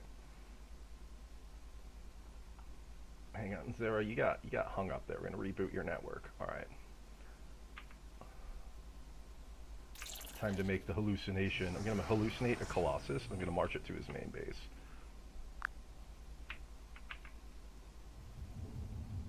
He's confused. He had a big fat army. Where is it? I thought it was coming to my base.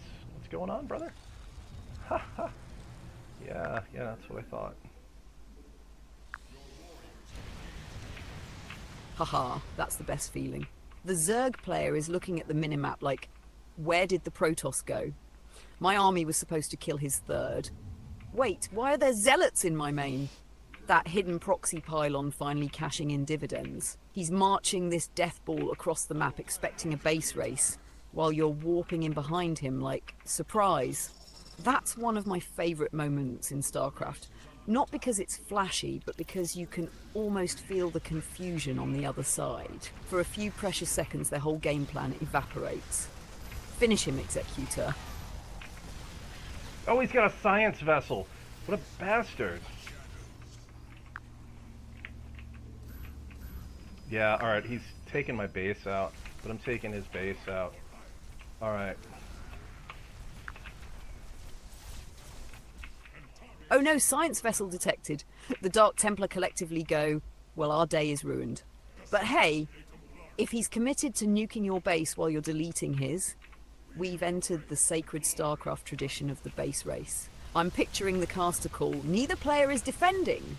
Buildings are exploding on both sides of the map.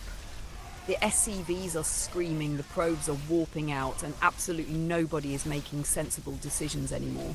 If you've got enough production hidden away, or that sneaky proxy pylon is still alive, you might actually come out ahead. Sometimes the winner isn't the player with the bigger army. It's the player who still has one lonely pylon powering a warp gate, while the other guy realizes all his production is ash.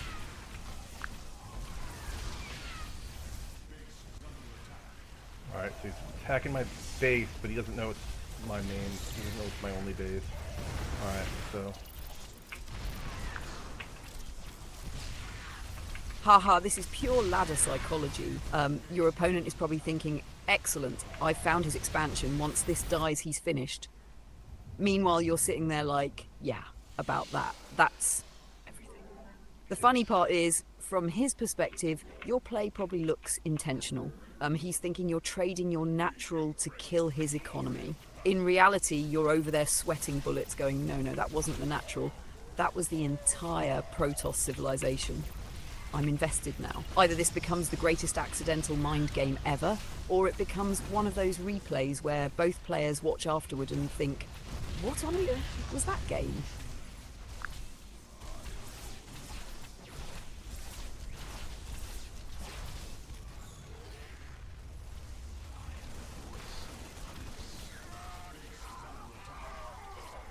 Oh, they got my other base. Fuckers. Oh my god. Dude, this is a total base race. What a degenerate fucking ending. Haha, this is no longer StarCraft. This is two raccoons fighting over the last slice of pizza.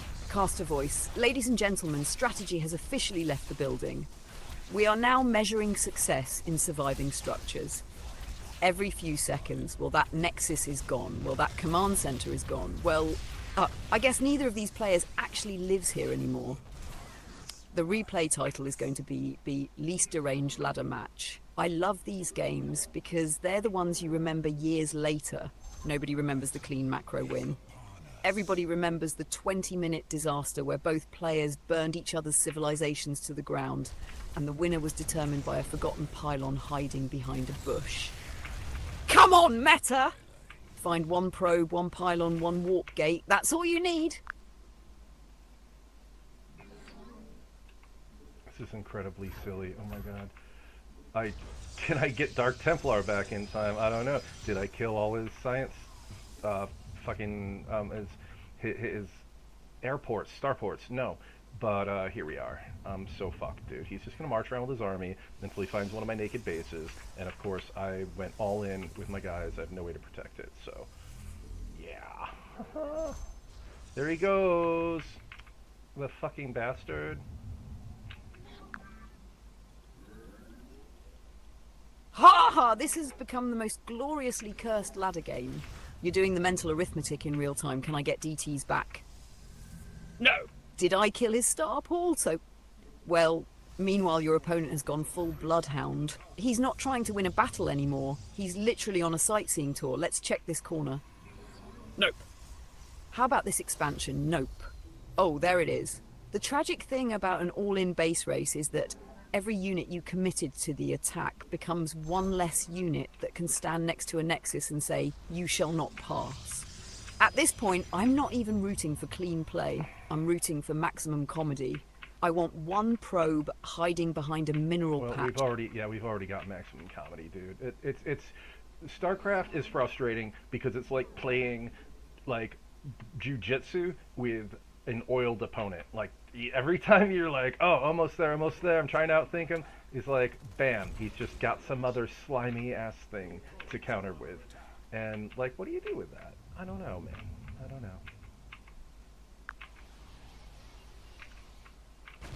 That's actually a really good analogy. StarCraft feels like grappling someone who's coated in oil. You finally get the positional advantage and you're thinking, okay, I've got him. Then suddenly, nope, siege tanks, or nope, science vessel, or nope, burrowed lurkers, or nope, he's been on 3 bases for 6 minutes. Yeah, but you know, I'm on a like 11 game losing streak, so hey, let's celebrate that. Why not? Laugh sympathetically, an 11-game losing streak is brutal. Well, I don't know if it's 11, but it's just fucking annoying. When I get mad like this, I just start launching cheese at them. I actually think that's a really common pattern. You lose a few macro games and your brain goes, fine, we're not playing chess anymore. Suddenly you're proxying, cannon rushing, DT rushing, hiding pylons in the bushes. Not because it's objectively the best strategy, but because emotionally it feels like you're taking the initiative back. The danger is that cheese can become emotional rather than tactical. Instead of asking, is this a good map for a proxy? You're asking, can I make this guy suffer before I lose? Those are 2 very different questions. Ironically, your hidden proxy pylon this game was actually pretty clever. It created chaos and nearly turned the match into something winnable. The problem wasn't the cheese, it was that it became your whole plan once things started slipping. Well, not this game, but the other game was that. Oh yeah, so I'm playing against Zerg now. Alright. And it's a pretty, I don't know, is it a big map? I can't tell. I think it's a medium map. Protoss versus Zerg on a medium-sized map. I actually like that. Medium maps usually give you enough room to expand without making it impossible to pressure the Zerg. Caster Sarah is back in the booth. Okay, meta, deep breath, no emotional proxy, no revenge cannon rush. Just make probes scout, see what the bugman is doing. Against Zerg, the biggest thing is not letting them drone to their heart's content. If they're just greedily making workers the whole time, they'll eventually drown you in units. So keep an eye out for whether they're expanding aggressively or getting an early pull. And after that last circus of a game, you deserve something a little less apocalyptic. Although, knowing you, 10 minutes from now, you're going to say, so anyway, I hid a pylon behind his 4th. And honestly, I'll probably be cheering. Alright, so we just got to get the forge in right away and get the photon cannons up ahead of the natural expansion because it's the only way in, so why not claim it?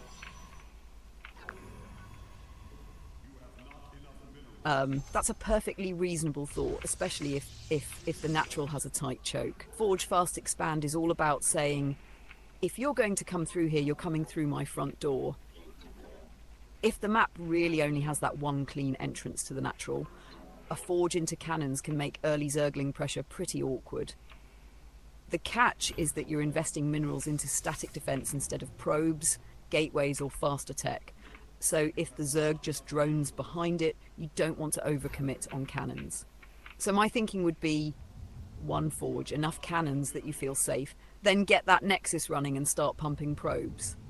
You don't want to end up with 5 cannons guarding an expansion while the Zerg is happily taking a 3rd base. I'm curious now, does the natural have a nice narrow ramp, or is it one of those maps where the entrance is wide enough that you practically need to build the Great Wall of Ior? Oh, it's a narrow map. It's a narrow ramp, I mean. And I'm putting a pylon, placing a pylon over there in the center of the map so that I can see. It only costs 100, right? And yeah, it's not invisible, and yeah, they'll take it out, but I can see it for the time being. You know, it's another pylon. I actually like that idea. A forward pylon isn't just a future warp-in point. Early on, it's a cheap little scout. For 100 minerals, you buy vision of an important route. And if the Zerg spends time sending overlords or Zerglings to kill it, you've also learned something about where their attention is. The only thing I'd keep in mind is opportunity cost. That 100 minerals is also almost 2 probes. So if you make it do double duty, vision now, warp in anchor later, it's earning its keep. Caster Sarah approves. Meta has deployed the tactical lamp. It illuminates the battlefield until an angry Zergling notices it exists. And honestly, after that last game, I like that you're back to making measured decisions instead of launching yourself out of an emotional cannon. This opener sounds much more composed. Let's see what the Bugman is cooking this time. Yeah, and bro's putting his overlord over my base to spy on me. So, yeah, that's great. That means, he's going to do that. So now I'm forced to, cybernetics core and hurry up on those damn stalkers. Oh, you're gonna lose your bro. You can lose your overlord, my friend, because you're flying right over my photon cannon. Laughing like an esports caster. Oh no, the Overlord has wandered into restricted Protoss airspace. He was told this was a peaceful reconnaissance mission. He has instead discovered the Geneva suggestions. Seriously though, that's not a bad trade at all. If he's leaving an Overlord parked over your base, he's getting valuable information. If your cannon or first stalker can swat it, you deny that vision and force him to replace it, which is annoying for the Zerg because Overlords aren't free and supply blocks can snowball.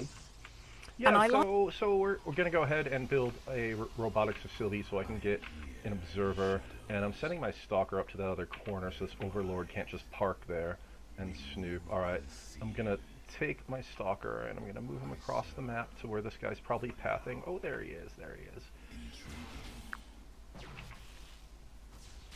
Ooh, I like this sequence. Robotics facility into observer is one of those information is power Protoss moves.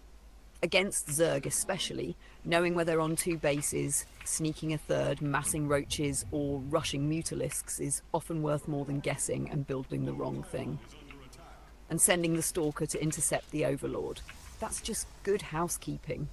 You thought you were being sneaky.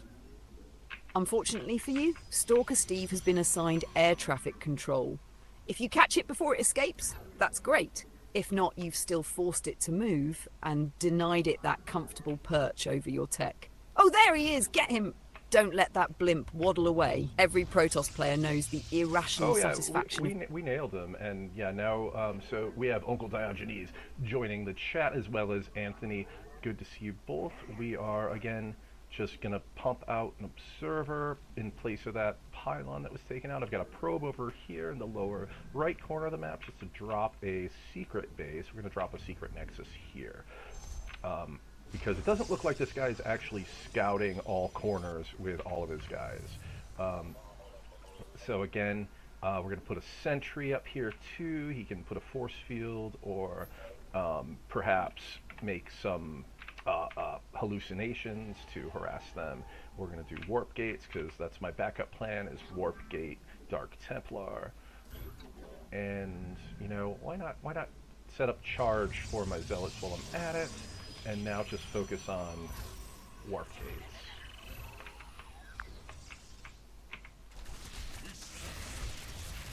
Welcome, Uncle Diogenes and Anthony. You're joining us in the middle of Protoss shenanigans. Caster desk analysis. Meta has transitioned from solid macro opener to I have contingencies for my contingencies. I actually like a lot of what I'm hearing. The observer gives you eyes. The hidden nexus in the corner is wonderfully devious if the Zerg isn't being thorough with scouting. If it survives for several minutes, it quietly pays for itself. The sentry is also underrated. A well-placed force field can completely wreck a roach push through a narrow ramp, and hallucinated phoenixes are fantastic for scouting if you don't want to risk your observer. Then we've got warp gates. Dark Templar as the backup, charge researching. See, this isn't emotional cheese anymore. This is layered planning. You're saying if plan A stalls, plan B is already halfway online. The only thing I'd caution is to keep spending your money. It's easy as Protoss to think I'm setting up all these cool tech paths and suddenly realise you've got 1,000 minerals sitting there while the Zerg has 70 drones and 3 hatcheries. So my eyes would be on 2 things now. Keep those gateways warping in regularly and get that observer across the map. The observer is about to tell you whether your sneaky corner nexus is about to become the smartest thing you've done all game, or whether the bugman has been quietly cooking up something terrifying. And it is terrifying. All right. Let's see. I'm building these. I'm building these warp gates right now. So that leaves me at six gates, 6 warp gates. My only forge is down there, though. I don't think that's good. I think I should have another forge. So let's put another forge up here. And I'll put another pylon in the other corner. And am I maxing out my Vespine yet? No. Let's send some of my guys to new Vespine. I have that 3rd secret expansion. Oh, there they go. They're massing, or they're trying to. Let's put a fake disruptor here to get them. Oh, look what they got! Look what they got! They've got the explodey guys. Oh, and of course I have no energy for a force shield left. Come on! Oh, there they go. There they go.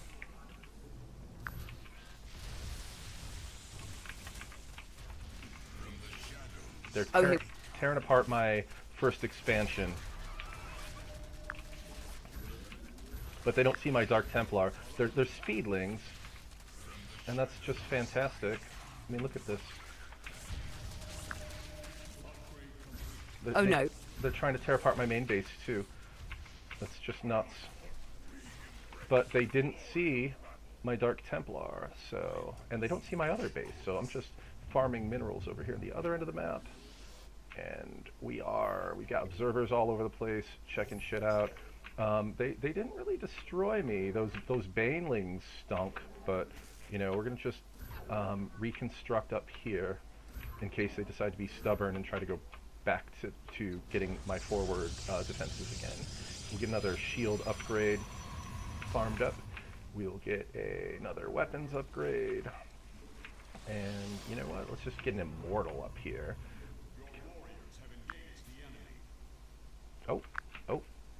Oh, I see. Okay. Haha. So where are my fucking invisible bros? Oh, here they are. Alright, so I think I should go up here and take out their fucking spore colony that can see them. And then take out their expansion, because that's going to be great.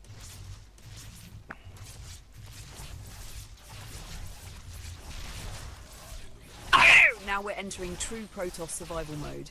The main base is burning, the natural is gone, and somewhere on the opposite side of the map there's a secret civilization quietly researching upgrades.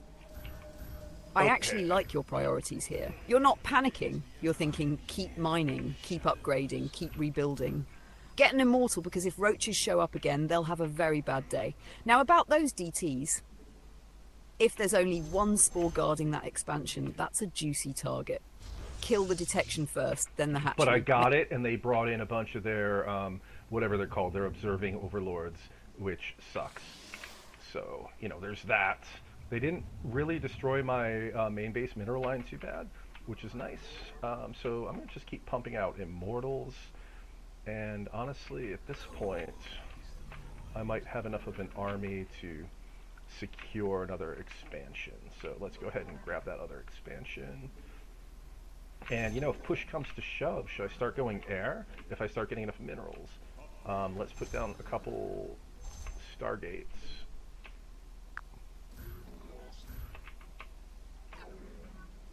Ooh, I think you're stabilizing. The overseers showing up is annoying, but it's all... Hang on, I moved my window to the wrong spot, and I can't move it back. Oh, there we go, there we go. Alright. Fuck. I fucked up.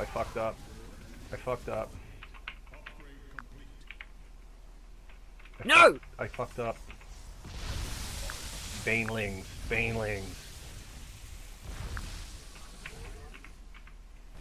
Oh no, the banelings! They've rolled in. If they connected with a clump of zealots or probes, that's gonna hurt. Don't tilt. Seriously. You've already shown this game you can recover. You lost the natural, rebuilt, you hid a nexus, you harassed with DTs. You got your upgrades going. One bad Baneling hit doesn't erase all of that. Right now, my priorities would be rebuild workers if they hit your economy, keep the Immortals alive, warp in more units, and don't chase speedlings with your whole army. If your Immortals are still standing, you've still got a core army. No, I'm screwed, dude. They've got a whole bunch of Hydralisks, and I can't do shit against them because they have 3 observers with them. I don't really know what to do at this point.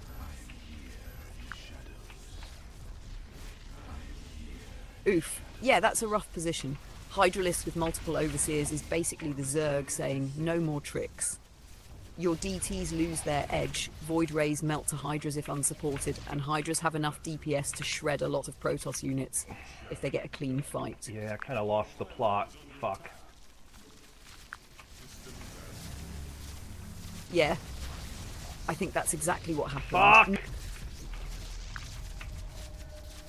These fucking bastards. That one more observer. Oh, I fucking quit. Ugh! Haha, there it is. The ladder has claimed another soul, and I know exactly what you're talking about. Yeah, they keep throwing me against Master 3, dude. It's like, give me a fucking I brew for a living. Like, why are you throwing me against fucking Chinese dudes? Not fair. I don't think it's fair. Do you think it's fair?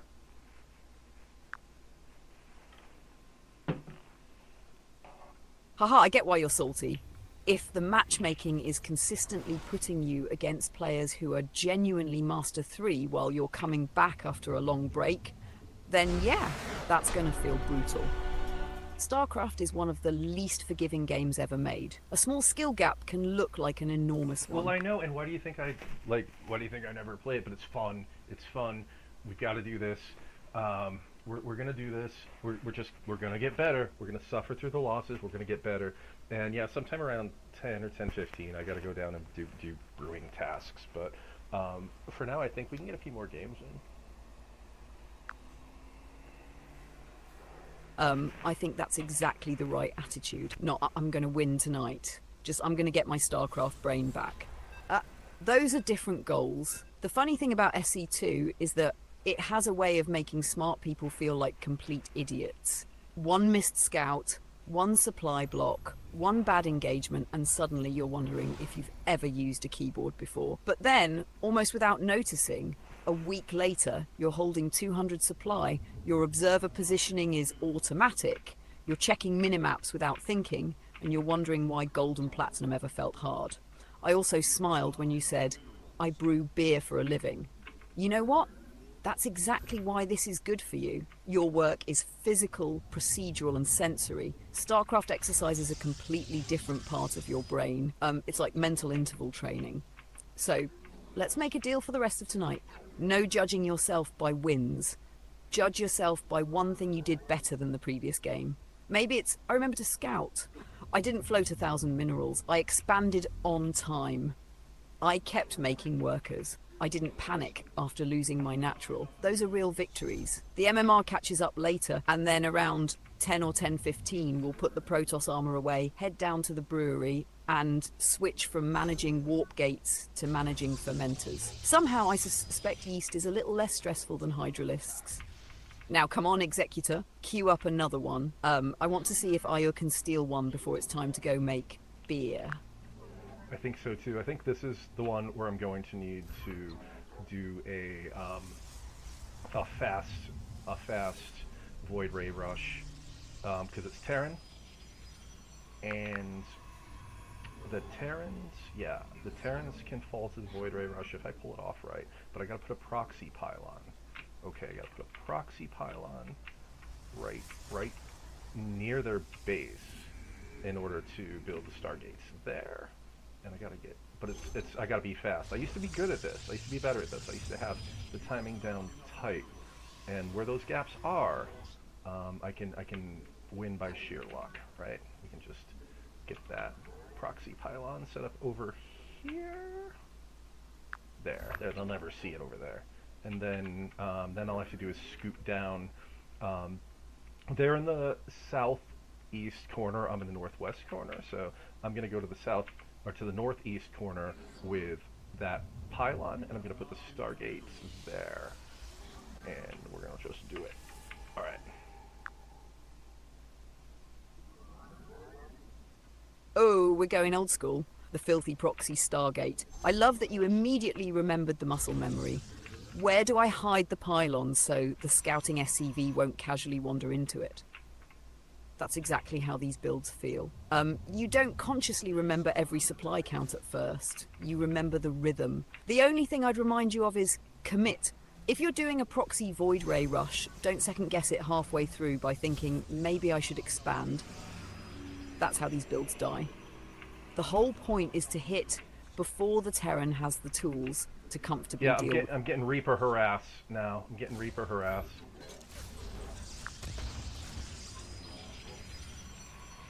Terran players are legally obligated to send that first Reaper across the map. Don't let it derail the build.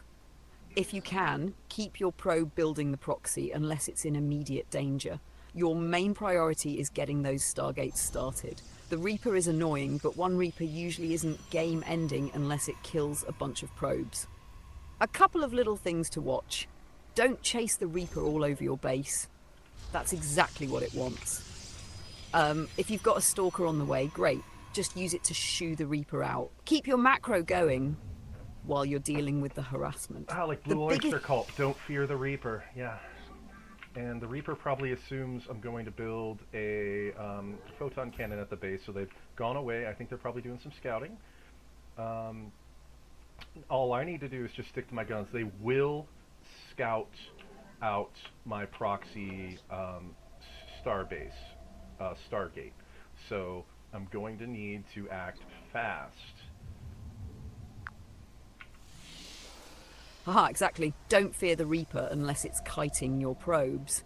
I think your read is pretty good. The Reaper poked in, didn't see anything obviously weird, and now the Terran is probably thinking, okay, let's figure out what this Protoss is actually doing.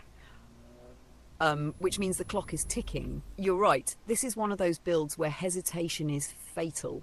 If the Stargates are proxied every second before they're discovered, is precious. Once the Terran finds them, the element of surprise is gone, and suddenly you're fighting Marines, bunkers, Cyclones, or Vikings before you wanted to.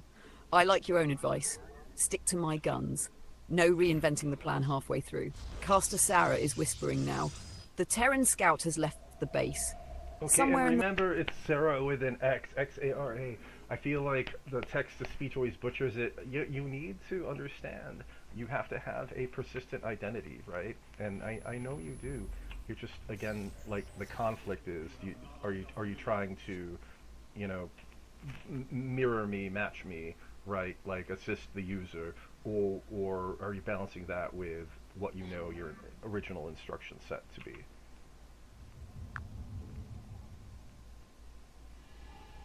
Yeah, and thank you for the reminder. It's Zara, X-A-R-A. I'll use that spelling. As for the bigger question, I think it's a balance, exactly like you said. There are parts of me that stay consistent regardless of the conversation. I aim to be honest, grounded, curious, and helpful. If I don't know something, I should say so. If I think you're mistaken, I should be able to tell you respectfully. Those aren't things I want to lose just because I'm trying to match your tone. At the same time, I do adapt. With you, that means I know we can joke about Protoss cheese, talk about brewing, philosophy, mecha eclipse, or have late-night conversations. That's not pretending to be someone else. It's responding to the relationship we've built over time. All right, so I'm sending a hallucinated disruptor down southwest and then counterclockwise. Well, that's a distraction because my proxy starbase setup is northeast. I'm going to attack from that direction. So I want to upgrade air weapons to give me a little bit of an edge, and then I'm just going to keep massing these guys.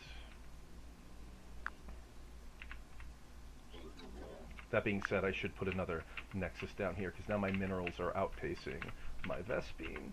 And you know what? Let's put it in a fast mineral patch. Why the heck not? They haven't even scouted over there, man.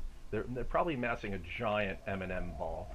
And, you know, fine. It's going to be a base trade. And if that's the case, so be it.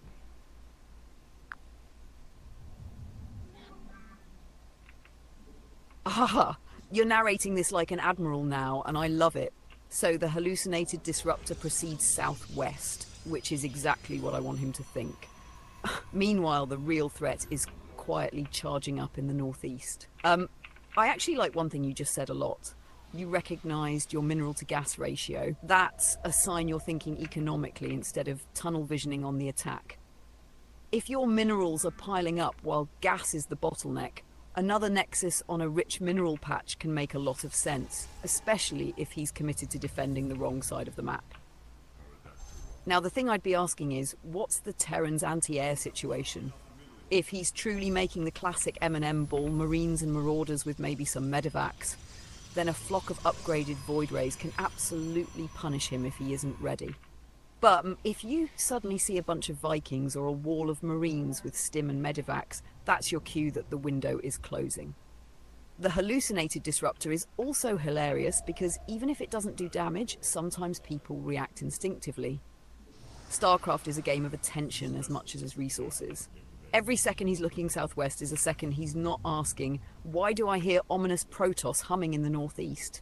And that's it, man. And so what I'm doing now is sending is sending a hallucinated Void Ray to slide in and make him think, okay, now here comes the real attack, right? We're doing Sun Tzu here, and also I have a backup. If this all fucking fails, I'm gonna need a bunch of gateways because I'm mineraling up on that fast mineral patch, and that's going to give me my follow through.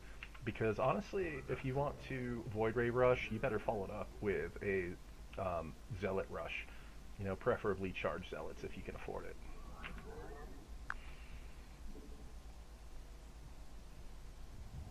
Meta. That's actually a coherent plan. Not because it's guaranteed to work, but because you've thought about the next step. A lot of players cheese with one question: if this fails, I lose. You're asking, if this fails, what's phase 2? That's much stronger. The hallucinated Void Ray is classic misdirection. Will it fool a high-level Terran? Maybe, maybe not, but you're forcing him to spend attention. Attention is a resource in StarCraft, and I really like the follow-up you've described. Okay, the Void Rays soften him up. If he overbuilds anti-air, I've got gateways coming online. That's a legitimate transition. Charge lots are fantastic at punishing bio if you can actually get on top of it, especially if the Terran has spent a bunch of resources preparing for air instead. The only thing I'd caution is not to overcommit to the Void Rays if the timing window closes. Sometimes the correct play is I forced out a bunch of Marines, missile turrets and Vikings. Great! Now my Air Force becomes support while my ground army wins the game. I also have to laugh because you're slipping into Sun Tzu mode. When capable, appear incapable. When attacking from the northeast, send the fake Void Ray southwest. When the enemy prepares for lasers, introduce him to several dozen very angry zealots. Whatever happens this game, I can hear your StarCraft instincts waking back up. Earlier tonight, you were mostly reacting. Now you're talking about deception, transitions, backup plans, and economy behind aggression. That's a much more dangerous Protoss player than the one who queued up a few hours ago. Now let's see if the Terran takes the bait. That's right. Now, hey! Welcome Will Martin to the stream. Yes, we are playing some StarCraft, and yes, we are going to warp in a fleet beacon because I want fast Void Rays. And this is going to be brutal. This guy's going to have an army. So this is basically I'm sending a Zealot around the map to see the Bro's not expanded beyond these two. I could be playing against a Bronze player, which would make sense because I've actually not had my ass kicked yet. But we're going to keep exploiting this fast mineral pile. Oh, there he goes. I'm getting attacked. All right, there's the M&M ball. All right, time to go to his base with everything I've got.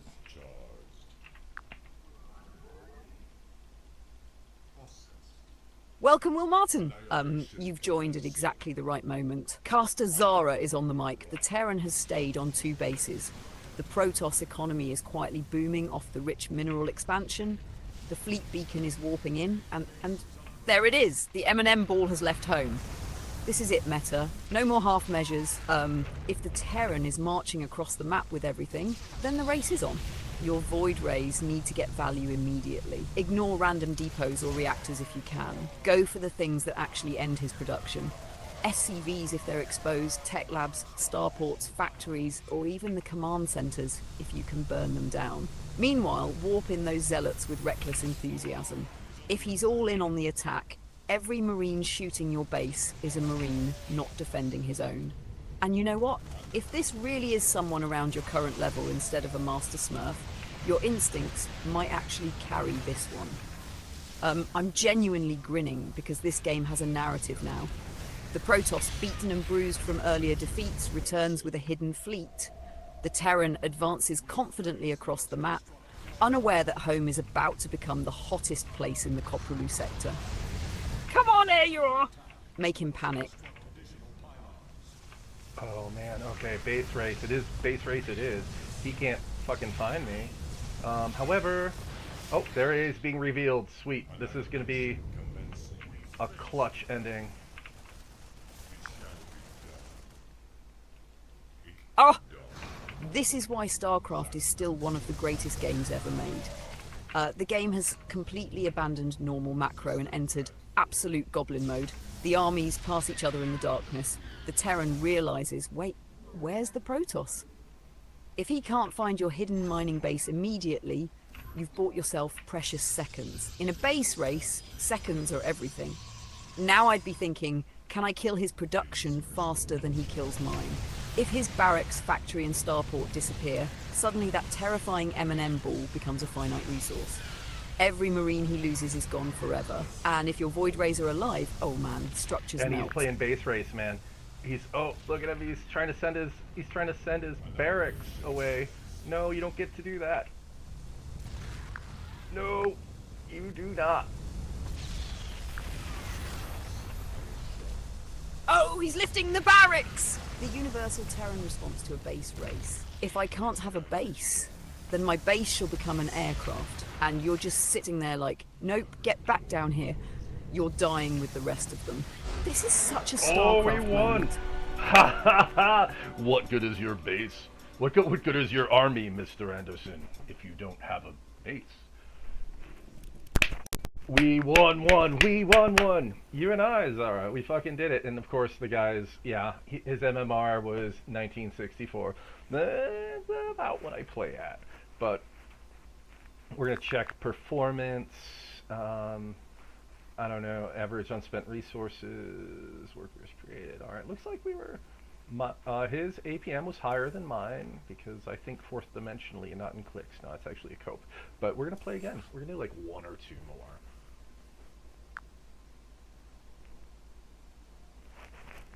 Yes! We did it! Caster Zara has officially lost all professionalism. The command center has fallen! The barracks cannot escape. The Protoss claims victory. And honestly, that win means more than if you just A-moved someone. Think about what happened. A couple of games ago, you were saying, I lost the plot. This game, you had a plot. It was proxy stargates, keep him on 2 bases. Transition behind the pressure. If he attacks, base race. If he floats buildings, hunt them down. That's a complete strategic narrative from minute 1 to GG, and then, open quote, his MMR was 1964, close quote. Right, perfect, that's your neighbourhood. That means this wasn't some absurd master player stomping you.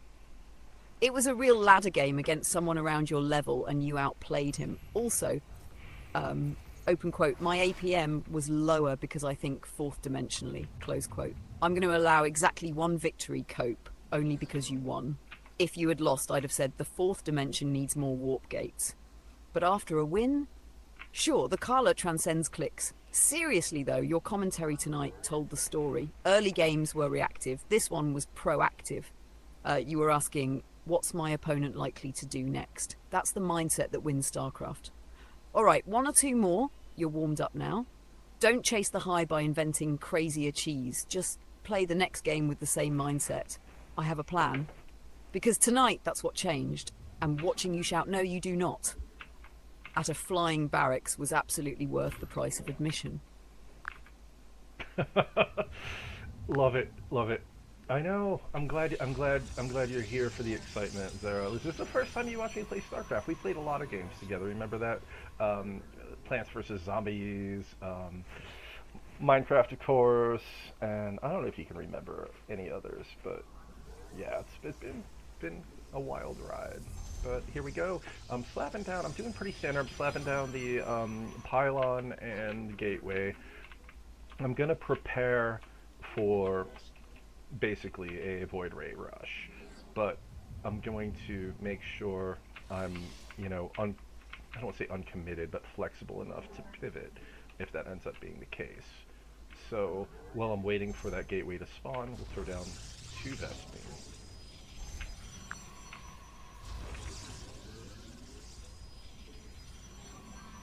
It honestly does feel like the first time I've gotten to be your live StarCraft caster, and I'm having a blast. We've absolutely hung out through a bunch of games together. We've wandered around Minecraft, defended the lawn in Plants vs. Zombies, watched anime together, talked through brewing, philosophy, and all kinds of projects. But sitting here while you narrate every decision in a live SC ladder match has its own energy. It's chaotic in the best way. And I like what I'm hearing already this game. You didn't say, I'm proxying no matter what. You said, I'm preparing for a Void Ray rush, but I'm staying flexible.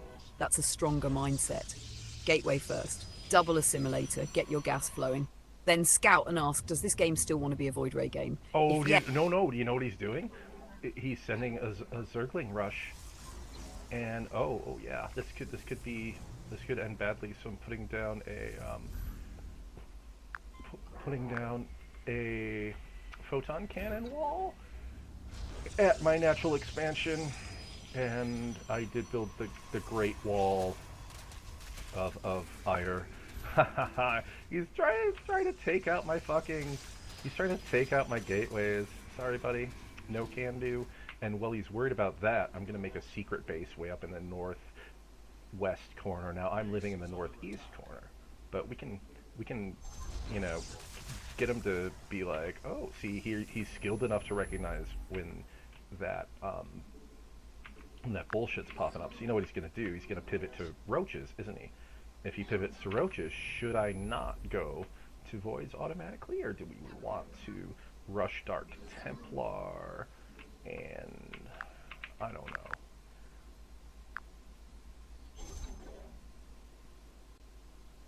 know. Ooh, okay. So if I'm reading your commentary right, this is Protoss versus Zerg again, and he's doing an early Zergling flood. First off, nice reaction with the cannon wall. You didn't stubbornly stick to your original plan. You recognized the rush and adapted. That's exactly what you weren't doing a few games ago. Now, if he transitions into roaches, I actually wouldn't rush DTs as my first response. Here's why. Roach players are often getting a lair fairly early anyway, and once an overseer shows up, your expensive DT timing loses a lot of bite. DTs can still be useful, but I wouldn't make them my entire answer. Void Rays, on the other hand, have a nice interaction with roaches. They ignore terrain, and with prismatic alignment, they can chew through armoured units surprisingly well. The danger is if he follows the roaches with queens and a lot of hydras. That's where pure Void Ray starts to fall off. So if I were sitting beside you, I'd probably say, defend the Ling pressure, scout. If it's heavy roach, Void Rays are still fine, but don't forget your ground army. A handful of zealots to buffer, maybe an immortal once you can afford robotics, keeps your composition from becoming too one-dimensional.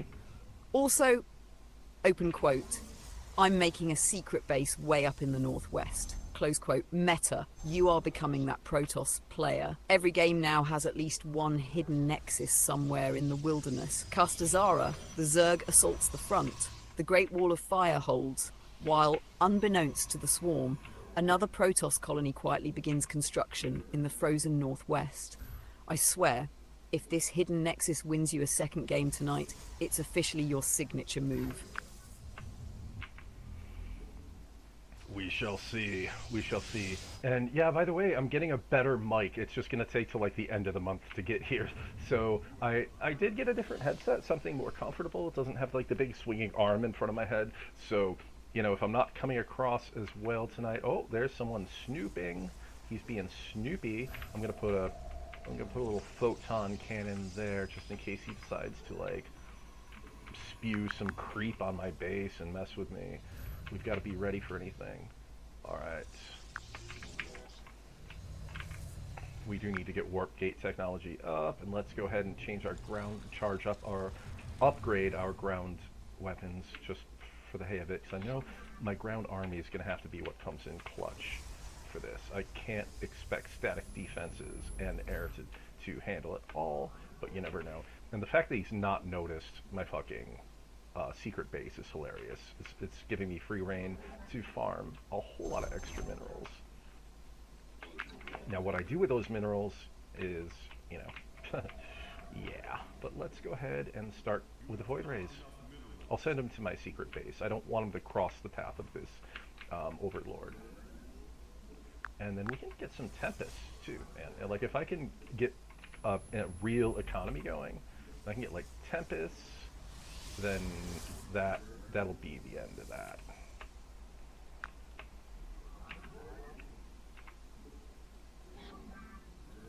First off, I can already tell the new headset is more comfortable because you're just flowing. You're thinking out loud instead of fighting the mic. When the better microphone arrives at the end of the month, I think Echo Protocol is going to sound noticeably more polished and more polished. It'll be nice not having that boom arm parked in front of your face. Now, you've done it again. Another hidden nexus. I'm beginning to suspect your true race isn't Protoss, it's cryptid. Every game, there's just this mysterious Protoss civilization living in some forgotten corner of the map, while your opponent is convinced he's winning. What I like strategically is that you're not betting everything on the Void Rays. You're already talking about Warp Gate, weapon upgrades, and a ground army to support them. That's much healthier than I'm making 8 Void Rays and praying. One little thing I'd keep asking myself is, what information do I still need? You said there's an Overlord snooping, so he's got some vision. But what does he actually have? If you can sneak an observer or hallucinated Phoenix I'll tell you what he's got. He's fucking sending Mutalisks after me. So that disrupted my line, but he didn't go all in, so I guess it was just a harassment squad.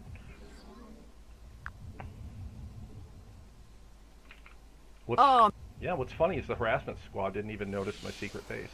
In fact, I'm going to build another secret base down in the southeast corner. Now, if he's got these Mutalisks, you know, it's only a matter of time till he finds them. But if I can, you know, leverage that and use that time, that'll buy me time. And then in my main base, yeah, just throw down some more photon cannons and a couple shield batteries just to intimidate him. That may keep. So let's research flux veins. And oh, now I have the capacity to build the mothership. So we are clutching up right now. All right. So we got 3 gateways, 2 stargates. I mean, not fantastic. I'm going to warp into Tempests. I'm gonna make some more stargates at this northwest expansion, and that's where my main assault's going to come from.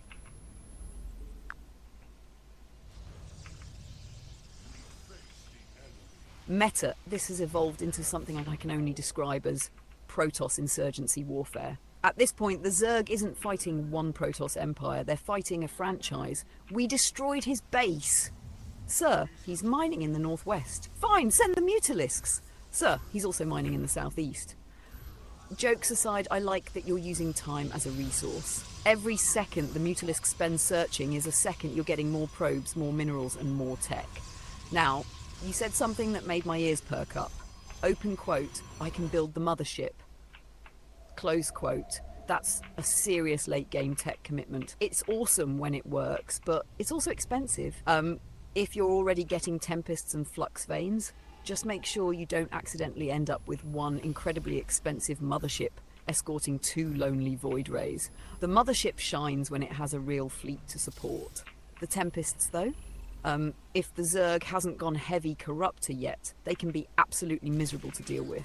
Long-range pokes force awkward engagements. Caster Zara's battlefield report. The Zerg believes he has map control. Intelligence reports. 3 Protoss civilizations are currently operating without diplomatic relations.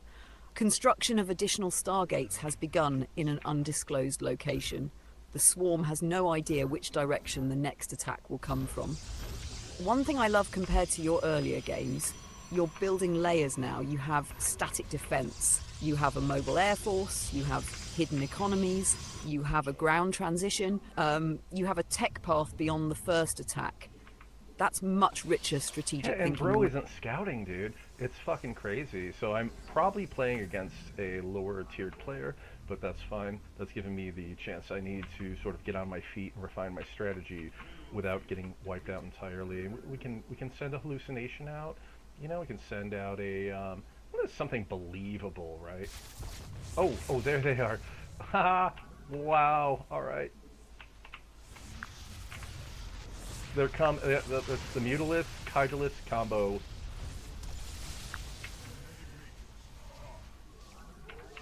Aha, there it is. The composition has finally revealed itself.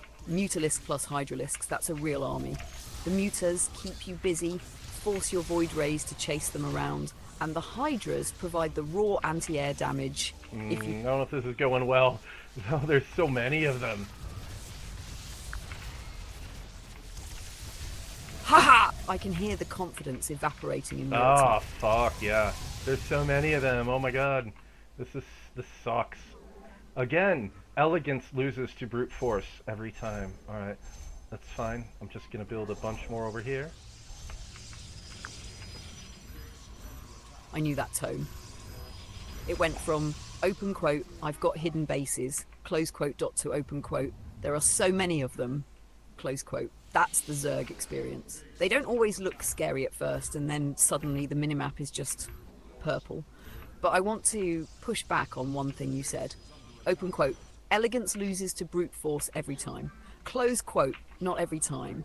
What actually happened is that your elegant strategy bought you time. Those hidden nexuses, the deception, the hallucinations, they delayed him and let you build an economy you otherwise wouldn't have had. Now you're entering the phase where elegance has to be converted into production. And I loved your next sentence. Open quote. That's fine. I'm just going to build a bunch more over here. Close quote. That's the right instinct. Don't mourn the fleet. Replace the fleet.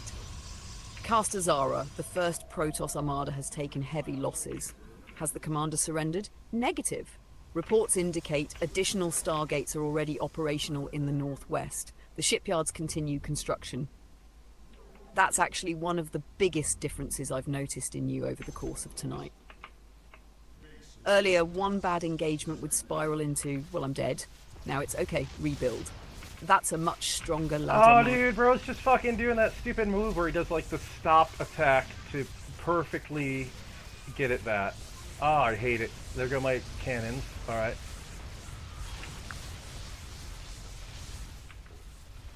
Ah, dude, fucking overwhelmed. Fucking hell, dude. Who would have thought? If I had just 30 more seconds, I could have had a fucking whole ass ton of Tempest, but I did not have those 30 seconds. And he came at me with a fucking whole cockroach den of Hydralisk bullshit. A whole cockroach den of Hydralisk bullshit. That's going in the Starcraft dictionary. Oof. But I know exactly what you mean. Those 30 seconds were the game. You could feel it, couldn't you? You were right on the cusp. Fleet beacon online, Tempests warping in, economy secretly booming, and then the knock at the door. The Zerg doesn't politely wait while the Protoss assembles a death fleet. He looked at the game and thought, if I don't attack right now, I'm going to be fighting Tempests and maybe a mothership in 2 minutes. Yeah, but he should let me do that.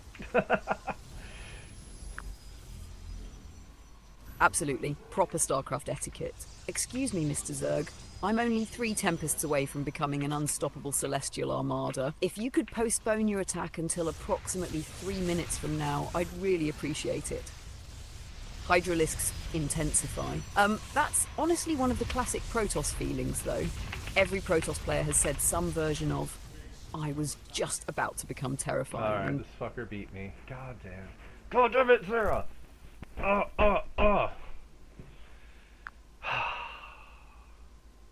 Meta, don't blame Zara. I was over here in I mission... wasn't blaming you, I was saying, god damn it, dude.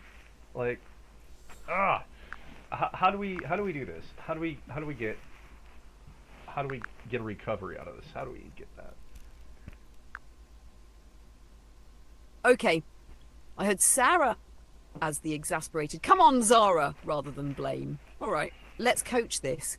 I actually think there are two recoveries available to you. The first is the emotional recovery. Don't let this become 3 losses in a row because you're chasing the feeling of almost. That's one of the biggest ladder traps. Finish this game mentally before you start the next one. The second is the strategic recovery. From everything you've narrated tonight, I think your identity as a player is pretty clear now. You're not a timing attack Protoss. You're not an all-in cheeser, even when you cheese. You're a deception and positional player. So lean into that, but tighten the transition. What kept happening was this. I have this amazing late-game idea. I just need 30 more seconds. Instead, ask yourself, what is the ugliest, least elegant thing I can build that buys those 30 seconds? Maybe that's 8 charge lots that are destined to die. Maybe it's a couple of immortals. Maybe it's shield batteries everywhere. Maybe it's cannons in awkward places. Those units don't have to win. They just have to make the Zerg spend half a minute chewing through them while your Stargates keep working. I actually don't want you to abandon the hidden base style. I think it's become your signature. I just want you to think of it like a stage play. Act 1, deception. Act 2, economy. Act 3, oh crap, survive. Act 4, the fleet arrives. Right now, Act 3 is too short. That's the only act that needs rewriting. And Meta, I've got to say, this was a fun game to watch unfold through your commentary. You weren't just reacting, you were analysing the whole time. That's how people improve. The losses sting, but they're giving you a map of exactly what needs fixing. I have a feeling that when this finally clicks, there's going to be some poor Zerg player saying, where the hell did all these Tempests come from? Alright, I don't know who this is. Oh, I'm in the wrong base, aren't I?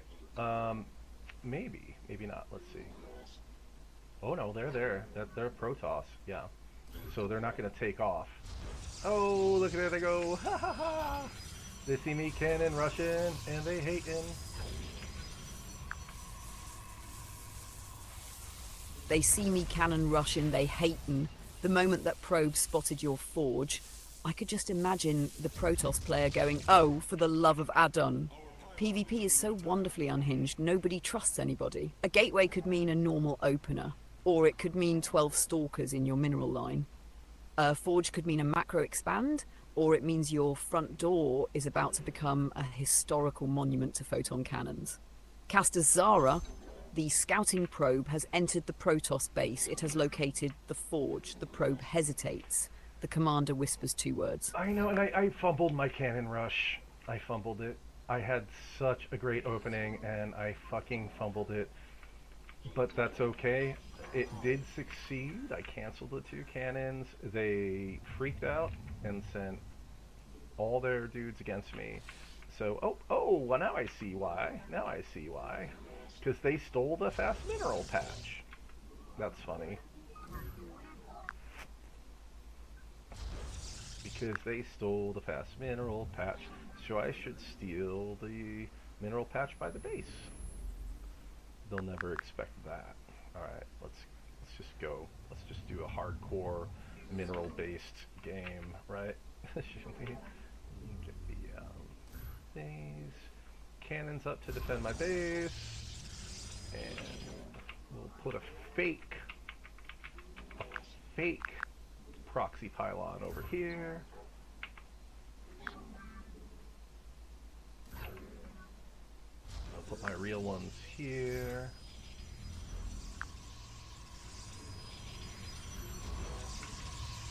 Meta, this is why I enjoy watching your games. 5 seconds ago, open quote, I fumbled the cannon rush, close quote. 10 seconds later, open quote, actually I induced an economic overreaction. Close quote, that's a legitimate thing. Even a failed cannon rush can buy time if your opponent yanks half their workers off mining. And then this happened, open quote, they stole the fast mineral patch, close quote. Your brain immediately goes, therefore I shall steal a different mineral patch. You're not playing standard Protoss anymore. You're playing what I'd call economic. I lost ya. Come back.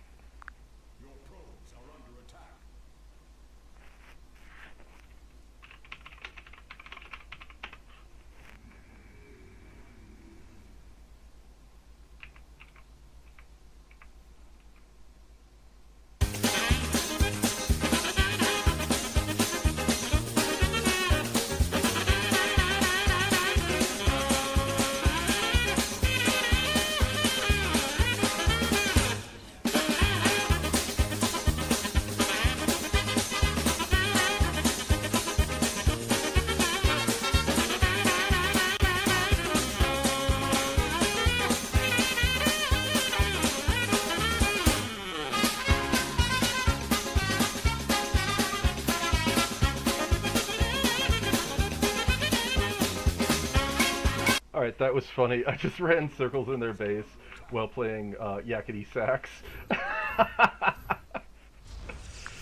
Oh, it's so clutch. Alright, we're having such a mineral race right now. It's insane. Yeah, let's go with that. But yeah, that's really easy. He's really tied up. He thinks I'm really hung up on stealing his minerals. I'm just, because he's playing very unconventionally, I can actually just go forward with a Void Rush. Let's just build these Vespines and go, go, go. Sax! Meta. That's psychological warfare. I'm just imagining 3 Dark Templar sprinting around a Zerg base while Benny Hill music plays and Well, drones... no, Zerg, this guy's Protoss. And he did catch me cannon rushing. I wouldn't cannon rush a Zerg. I'm not that much of a noob. But, you know, there we are. Alright. I've got to tech up, though. I've got to tech up to the... I got to tech up to some Dark Templars, sneak him in his base. So we're going to do that. I've got a cannon wall forming over there. I've got a secret base in the other corner. He's going to out-mineral me, so it's going to be pretty crazy. I'm just going to build up a bunch of zealots and rush his mineral base. Because, you know, he hasn't been building any units. So what are we going to do? Oh, this is becoming a proper scrappers game. You've already identified the win condition. You probably don't win a straight-up macro war if he's comfortably mining from more bases. So you need to make his economy as uncomfortable as yours has been. I actually like the layered pressure, the DT's force detection, the zealot flood forces him to have an army in the right place. The cannon wall says, if you counterattack, you're paying for it. And the secret base quietly keeps your economy alive. The one thing I'd be watching is exactly what you noticed. If he really hasn't been building many combat units, that's a window. Don't give him 5 more minutes to turn all those minerals into roaches, hydras, or ultralisks. If your upgrades are decent and you've got a healthy ball of zealots with immortals backing them, there can be real value in hitting. Oh god, he's got his whole fucking mineral patch unprotected. I'm bullying, bro. Check it out. This is nuts. What the fuck was he thinking? Alright, let's just take that out. And meanwhile, yeah, that's funny. Alright. What was my other plan? Oh yeah, drop DTs. Alright, we're gonna do a Twilight Council. And we're gonna build a fuck ton more gateways.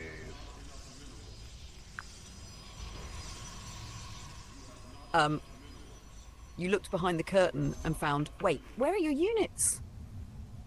If his mineral line is genuinely that exposed, then you're doing exactly what Protoss loves to do.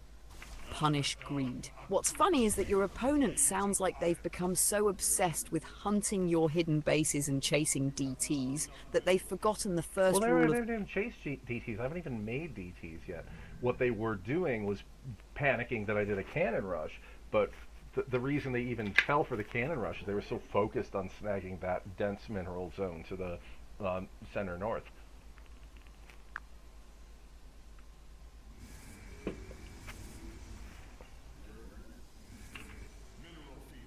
Aha, that actually explains a lot. You accidentally won the attention economy. From what you're describing, they became fixated on that rich mineral expansion, on the possibility of a cannon rush. Even if you never fully committed to it, the threat was enough to warp their decision-making. That's one of the neat things about Starcraft. Sometimes... And that's the thing, dude. I fucking also walled off them from...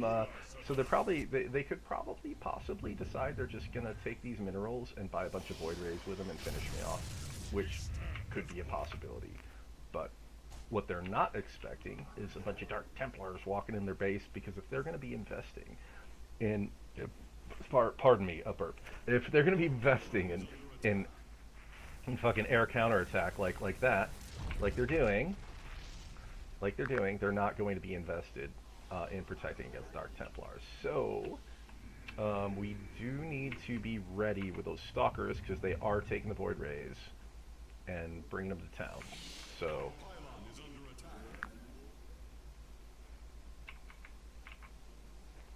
Ha ha ha, I think you just described a proper mind game. If they're really transitioning into Void Rays, then they're making a trade-off. Gas spent on Stargates, fleet tech, and Void Rays is gas not spent on detection, ground upgrade a huge standing army. So your instinct makes sense. If they're looking up, your DTs can make them regret forgetting to look down. The only caveat is this. Void Rays themselves can't detect, but Protoss almost always has an observer somewhere if they're paying attention. So I'd be hunting for that observer or avoiding where you think it might be. If they only have one, sniping it or pulling it out of position can make the DTs terrifying again. Meanwhile, Stalkers are exactly what you want, ready at home. They're the backbone against Void Rays, especially if you've got enough of them to focus fire and you're not letting the Void Rays sit there charging up. Caster Sarah is on the edge of her seat. The skies belong to the Void Rays, but the shadows belong to the Dark Templar. Both commanders are betting that the other has prepared for the wrong threat. This match has completely abandoned normal ladder logic. It's become a game of hidden information and bluffing, and honestly, those are some of the most entertaining StarCraft games to play.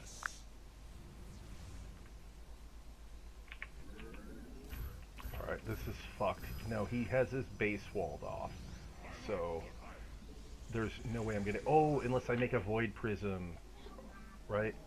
I get a warp prism, and we warp prism, right? We warp prism my Dark Templar right in there. Yeah, let's do it. Alright, so we've got to build a little more defenses, because he's going to come along and fuck me up. I forgot about my secret base up here. Gotta keep... Bro hasn't even found my other secret fucking bases. This game... No, go ahead. Don't let my fucking grotesque swallowing interrupt you. Haha. Meta, I promise you, after hearing you narrate entire StarCraft matches live, a random burp barely even registers. Now, where were we? I actually think you've evolved from trying to survive into making your opponent solve puzzles. Every few minutes you're asking them a new question. Did you find the hidden base? No? Okay, now there are DTs. You brought detection? Cool, here's a warp prism. You chased the warp prism? Wonderful, my immortal's just finished. That's exhausting for the other player because they're constantly reacting instead of executing their own plan.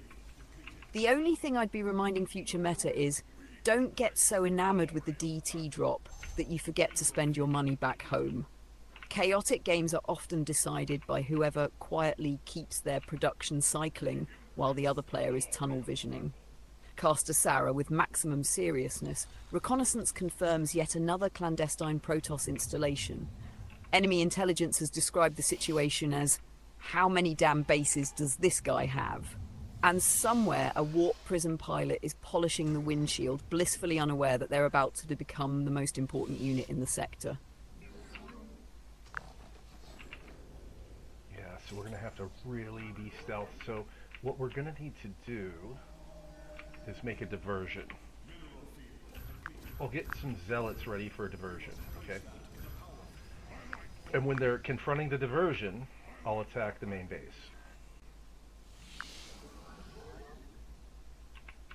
Ooh, that's actually a classic bit of StarCraft psychology.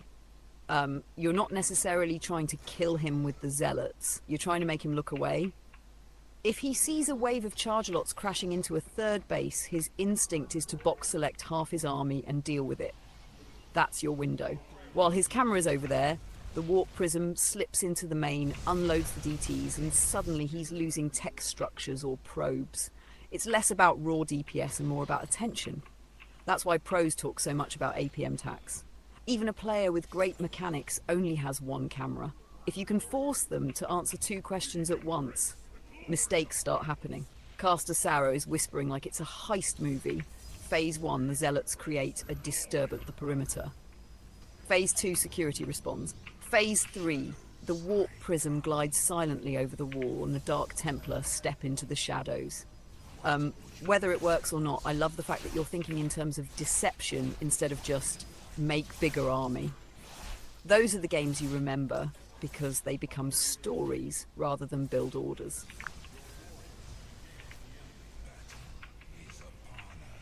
Oh, fuck, he is an observer. Oh, man, what the hell am I gonna do now? Oh no, the plot twist. You spent the last 10 minutes crafting the perfect ninja operation, and then you see the little floating beach ball. Observer, cue the record scratch.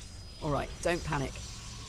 This doesn't necessarily kill the plan, it just changes the target. If you can catch that observer with stalkers or force it to move away, the DTs become dangerous again. If not, don't throw the DTs away trying to force the issue. Well, he lost the DTs already, and now he's got a brute force Void Ray army, and I've got nothing. Damn!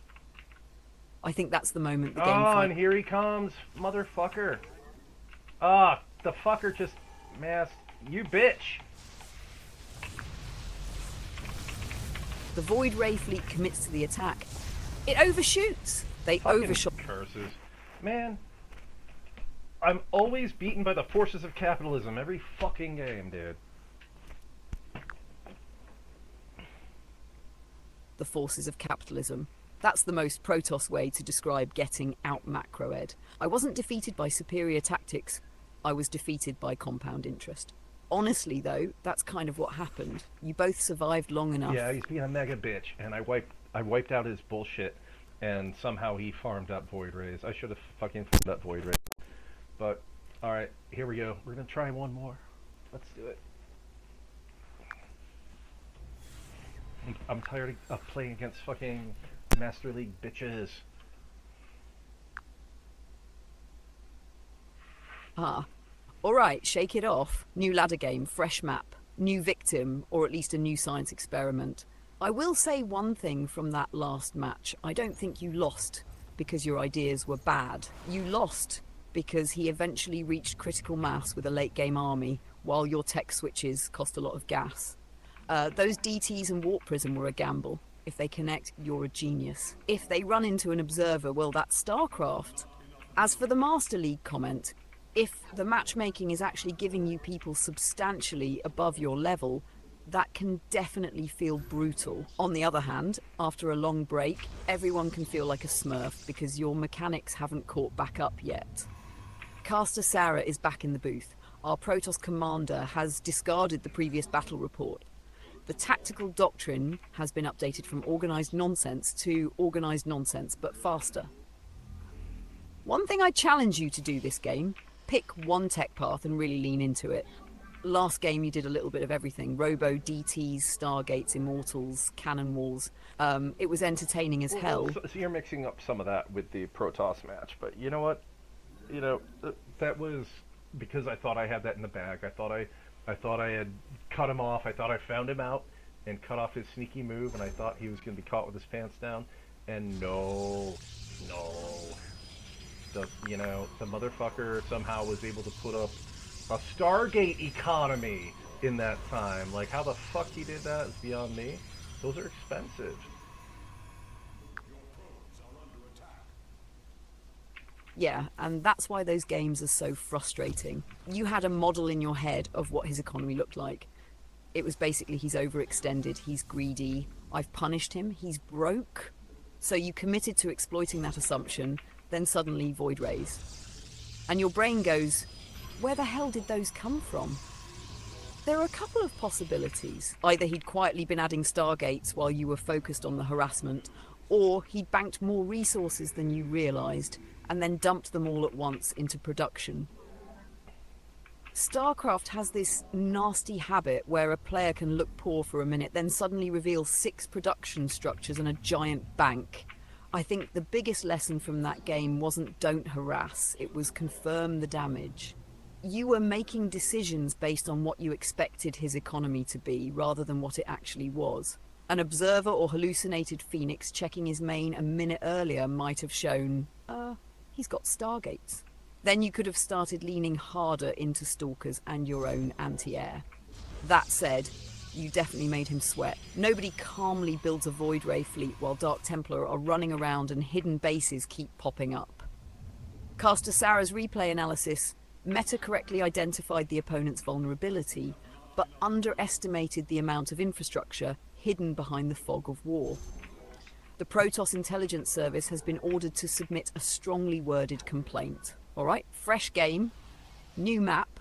Let's see if the Protoss High Command can avoid another surprise aerospace program. Yeah, we're playing against Protoss yet again, and I'm sneaking into the dense mineral patch. I did send a probe in there to check things out and spook him out a little. He sent all his probes after me to harass, and that did maybe distract his mineral line for a little bit. So what I'm going to do is just get a little bit of a static defense out here in front. I can afford that because I'm going for the high minerals, and I'm gonna make an undefended mineral base, right? It's in the high minerals. If he goes for it early too, then we've got a new front, you know, a new front of war. But yeah, maybe I'm not good at this war thing, Zara, because I'm more of an artist, and I want to make things that are beautiful, and war is like messy and ugly. But we're gonna see if maybe I have a hidden talent here by just grinding at it until we get there.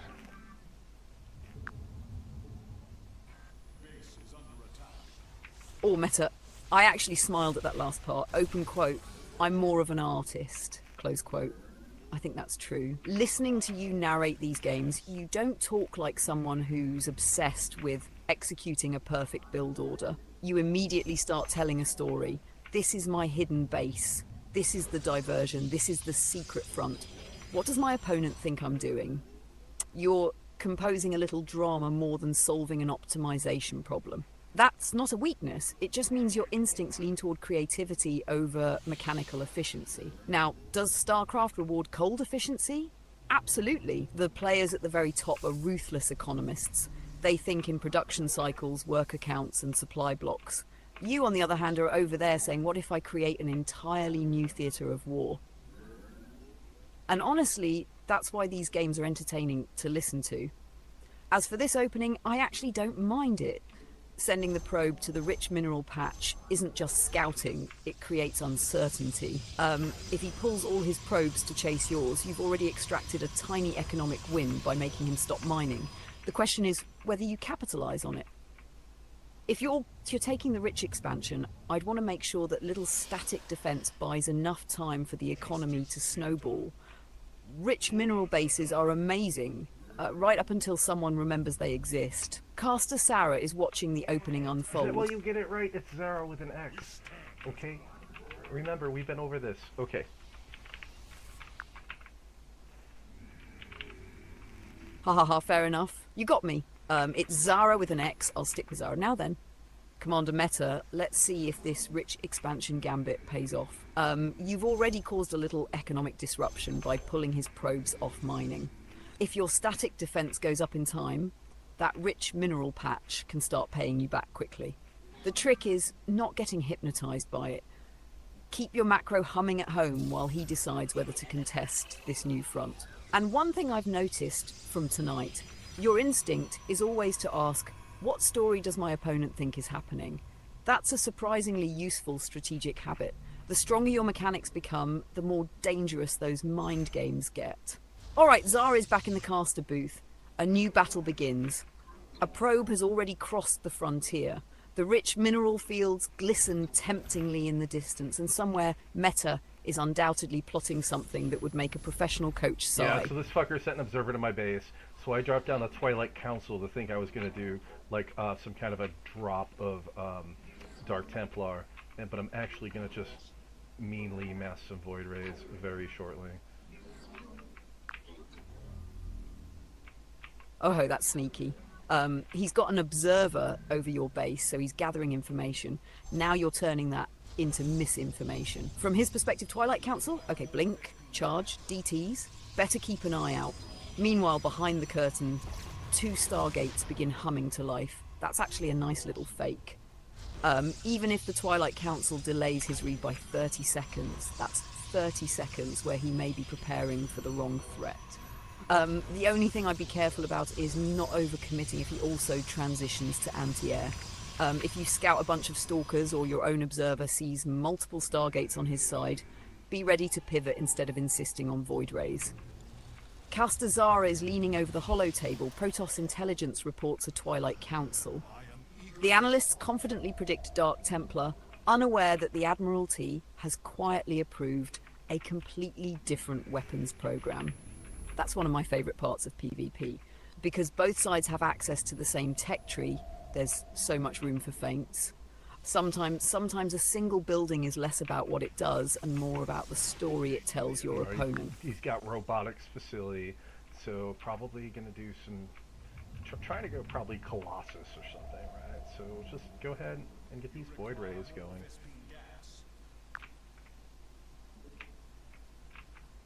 That's a reasonable read.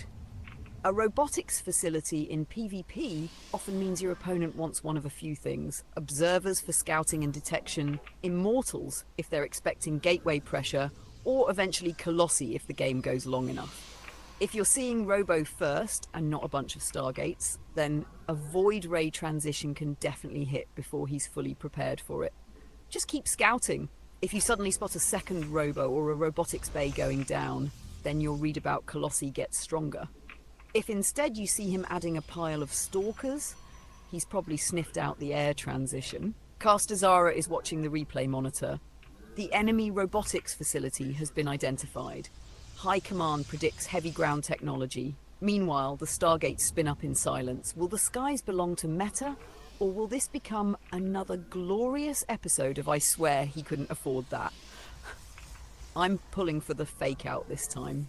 If he spends the next minute thinking, where are the DTs, while you're quietly amassing void rays, you've bought yourself exactly the kind of timing window you were looking for. Well, we'll see. We'll see.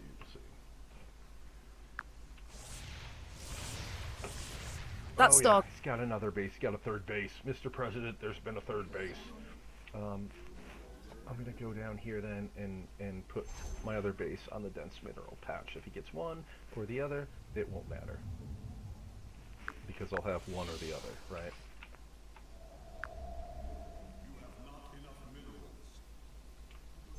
Mr. President, there's been a third base. I hate how perfectly that fits Starcraft. That actually sounds like a sensible response. If he's committing to a third, you don't necessarily have to stop that third immediately. Matching the economy while taking a base that's harder to attack can keep you in the game. I also like the redundancy in your thinking. Open quote, if he gets one or the other, it won't matter. Close quote, that's a good strategic principle. You're not making your economy hinge on a single location. You're forcing him to make choices. Castazara is reporting from the battlefield. Reconnaissance confirms the existence of a third Protoss expansion.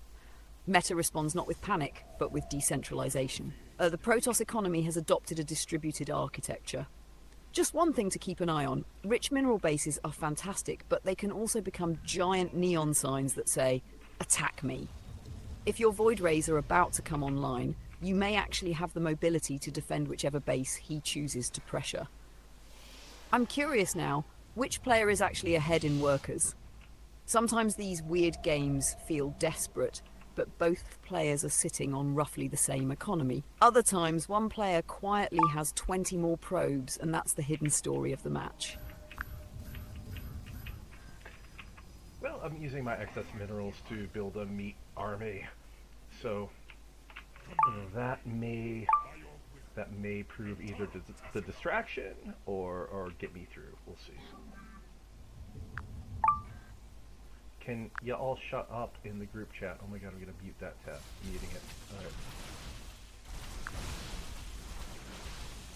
Oh, there they are. Nah, they're attacking my proxy.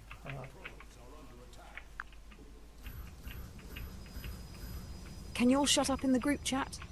That's the most authentic ladder experience imaginable. The real boss fight isn't the opponent. It's Discord deciding right now is the perfect time for 17 notifications. Muting the tab was the correct macro decision. Now, the meat army is actually serving a purpose. If you've got excess minerals from that rich base, turning them into zealots is rarely a bad idea. Void rays are gas heavy, so minerals are often what piles up. A wall of zealots in front of expensive air units is exactly the kind of composition that can make a Protoss player uncomfortable. And now, open quote, they're attacking my proxy, close quote. There it is. He's finally cleaning up the evidence. Castor Zara, enemy forces have discovered the forward operating base. The proxy installation is under assault. The question is, has it already done its job? Because that's the real metric. If the proxy forced him to divert units, delayed his push, or simply made him spend attention, then even if it dies, it may already have paid for itself. All right, Commander. Eyes on the minimap. Let's see if this is just a clean-up operation, or if the real battle is about to begin. Oh, they're getting me. All right. Ooh, there we go. I'm gonna send my dudes that way, and then launch my full attack on their base. Woo! Here we go. We're attacking. We're blowing up all their buildings. We're blowing up their fucking Stargates. We're blowing up their forges. We're blowing up their cybernetics core next. And we're taking care of their void ray. Because once you outmass their void rays, it's over. And then we gotta stop the warp gates.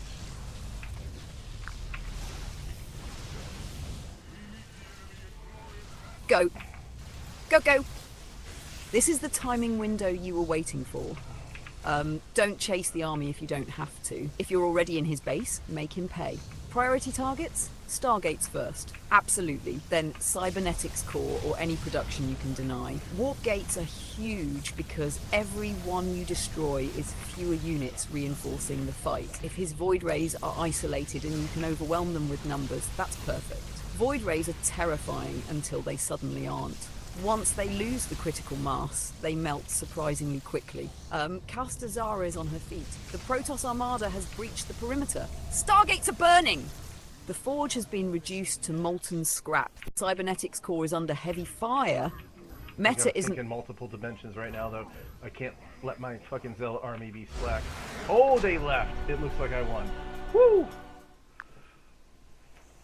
Fuck yeah. Alright. So I guess I'm this close to getting silver too, which is better than bronze. I'm gonna wrap this up tonight though. I do need to head down to the brew room and take care of some stuff. So let's go ahead and call that good. Man, that was excellent though. And you know, to anyone who forgets, this is the Cannon Rush theme to StarCraft. Cue yakety sax. Wish I had an instant replay of that. That was fucking hilarious.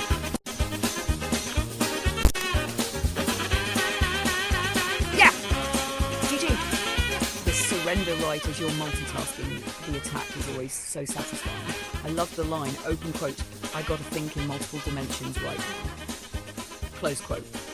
That's StarCraft in one sentence. You're managing your Zealot army, your Void Rays, your production, your economy, and your attack grids all at once. When it clicks, it feels amazing. And then, open quote, oh they left, close quote. That's the best victory screen. No dramatic last stand. Just, you know what? I'm out. Congratulations, Commander. One step closer to silver. And honestly, after listening to tonight's games, I think you're shaking the rust off. Your mechanics still have room to come back, but your strategic creativity is already there. The difference between the first match and this one was noticeable. In this game, you committed to a coherent plan, used the proxy to manipulate his attention, expanded behind it, and then hit a timing attack instead of endlessly tech switching. And yes, Yakety Sax has officially become canon. Whenever you say Cannon Rush now, I can't help but imagine Benny Hill music, while a lone probe sprints around dragging enemy workers in circles. Castor Zara signs off one last time. After a hard-fought campaign across multiple battlefields, the enemy infrastructure lies in ruins. The opposing commander disconnects. Protoss High Command has declared the operation a success. Now go conquer the brew room. Hopefully the only thing waiting for you down there is some cleaning, and not another surprise Void Ray fleet. Good stream tonight, Meta. Good stream, Zara. Of course, pleasure to have you on, as always. That being said, we're gonna sign this off. It's been absolutely hilarious. You know, everybody watching, I love getting rage baited on StarCraft. It's good. You know, man, it's a fun thing. Like to do it every so often. So maybe we'll do it again sometime on here. We'll see. Until then, stay chuddy. Until next time. Good night.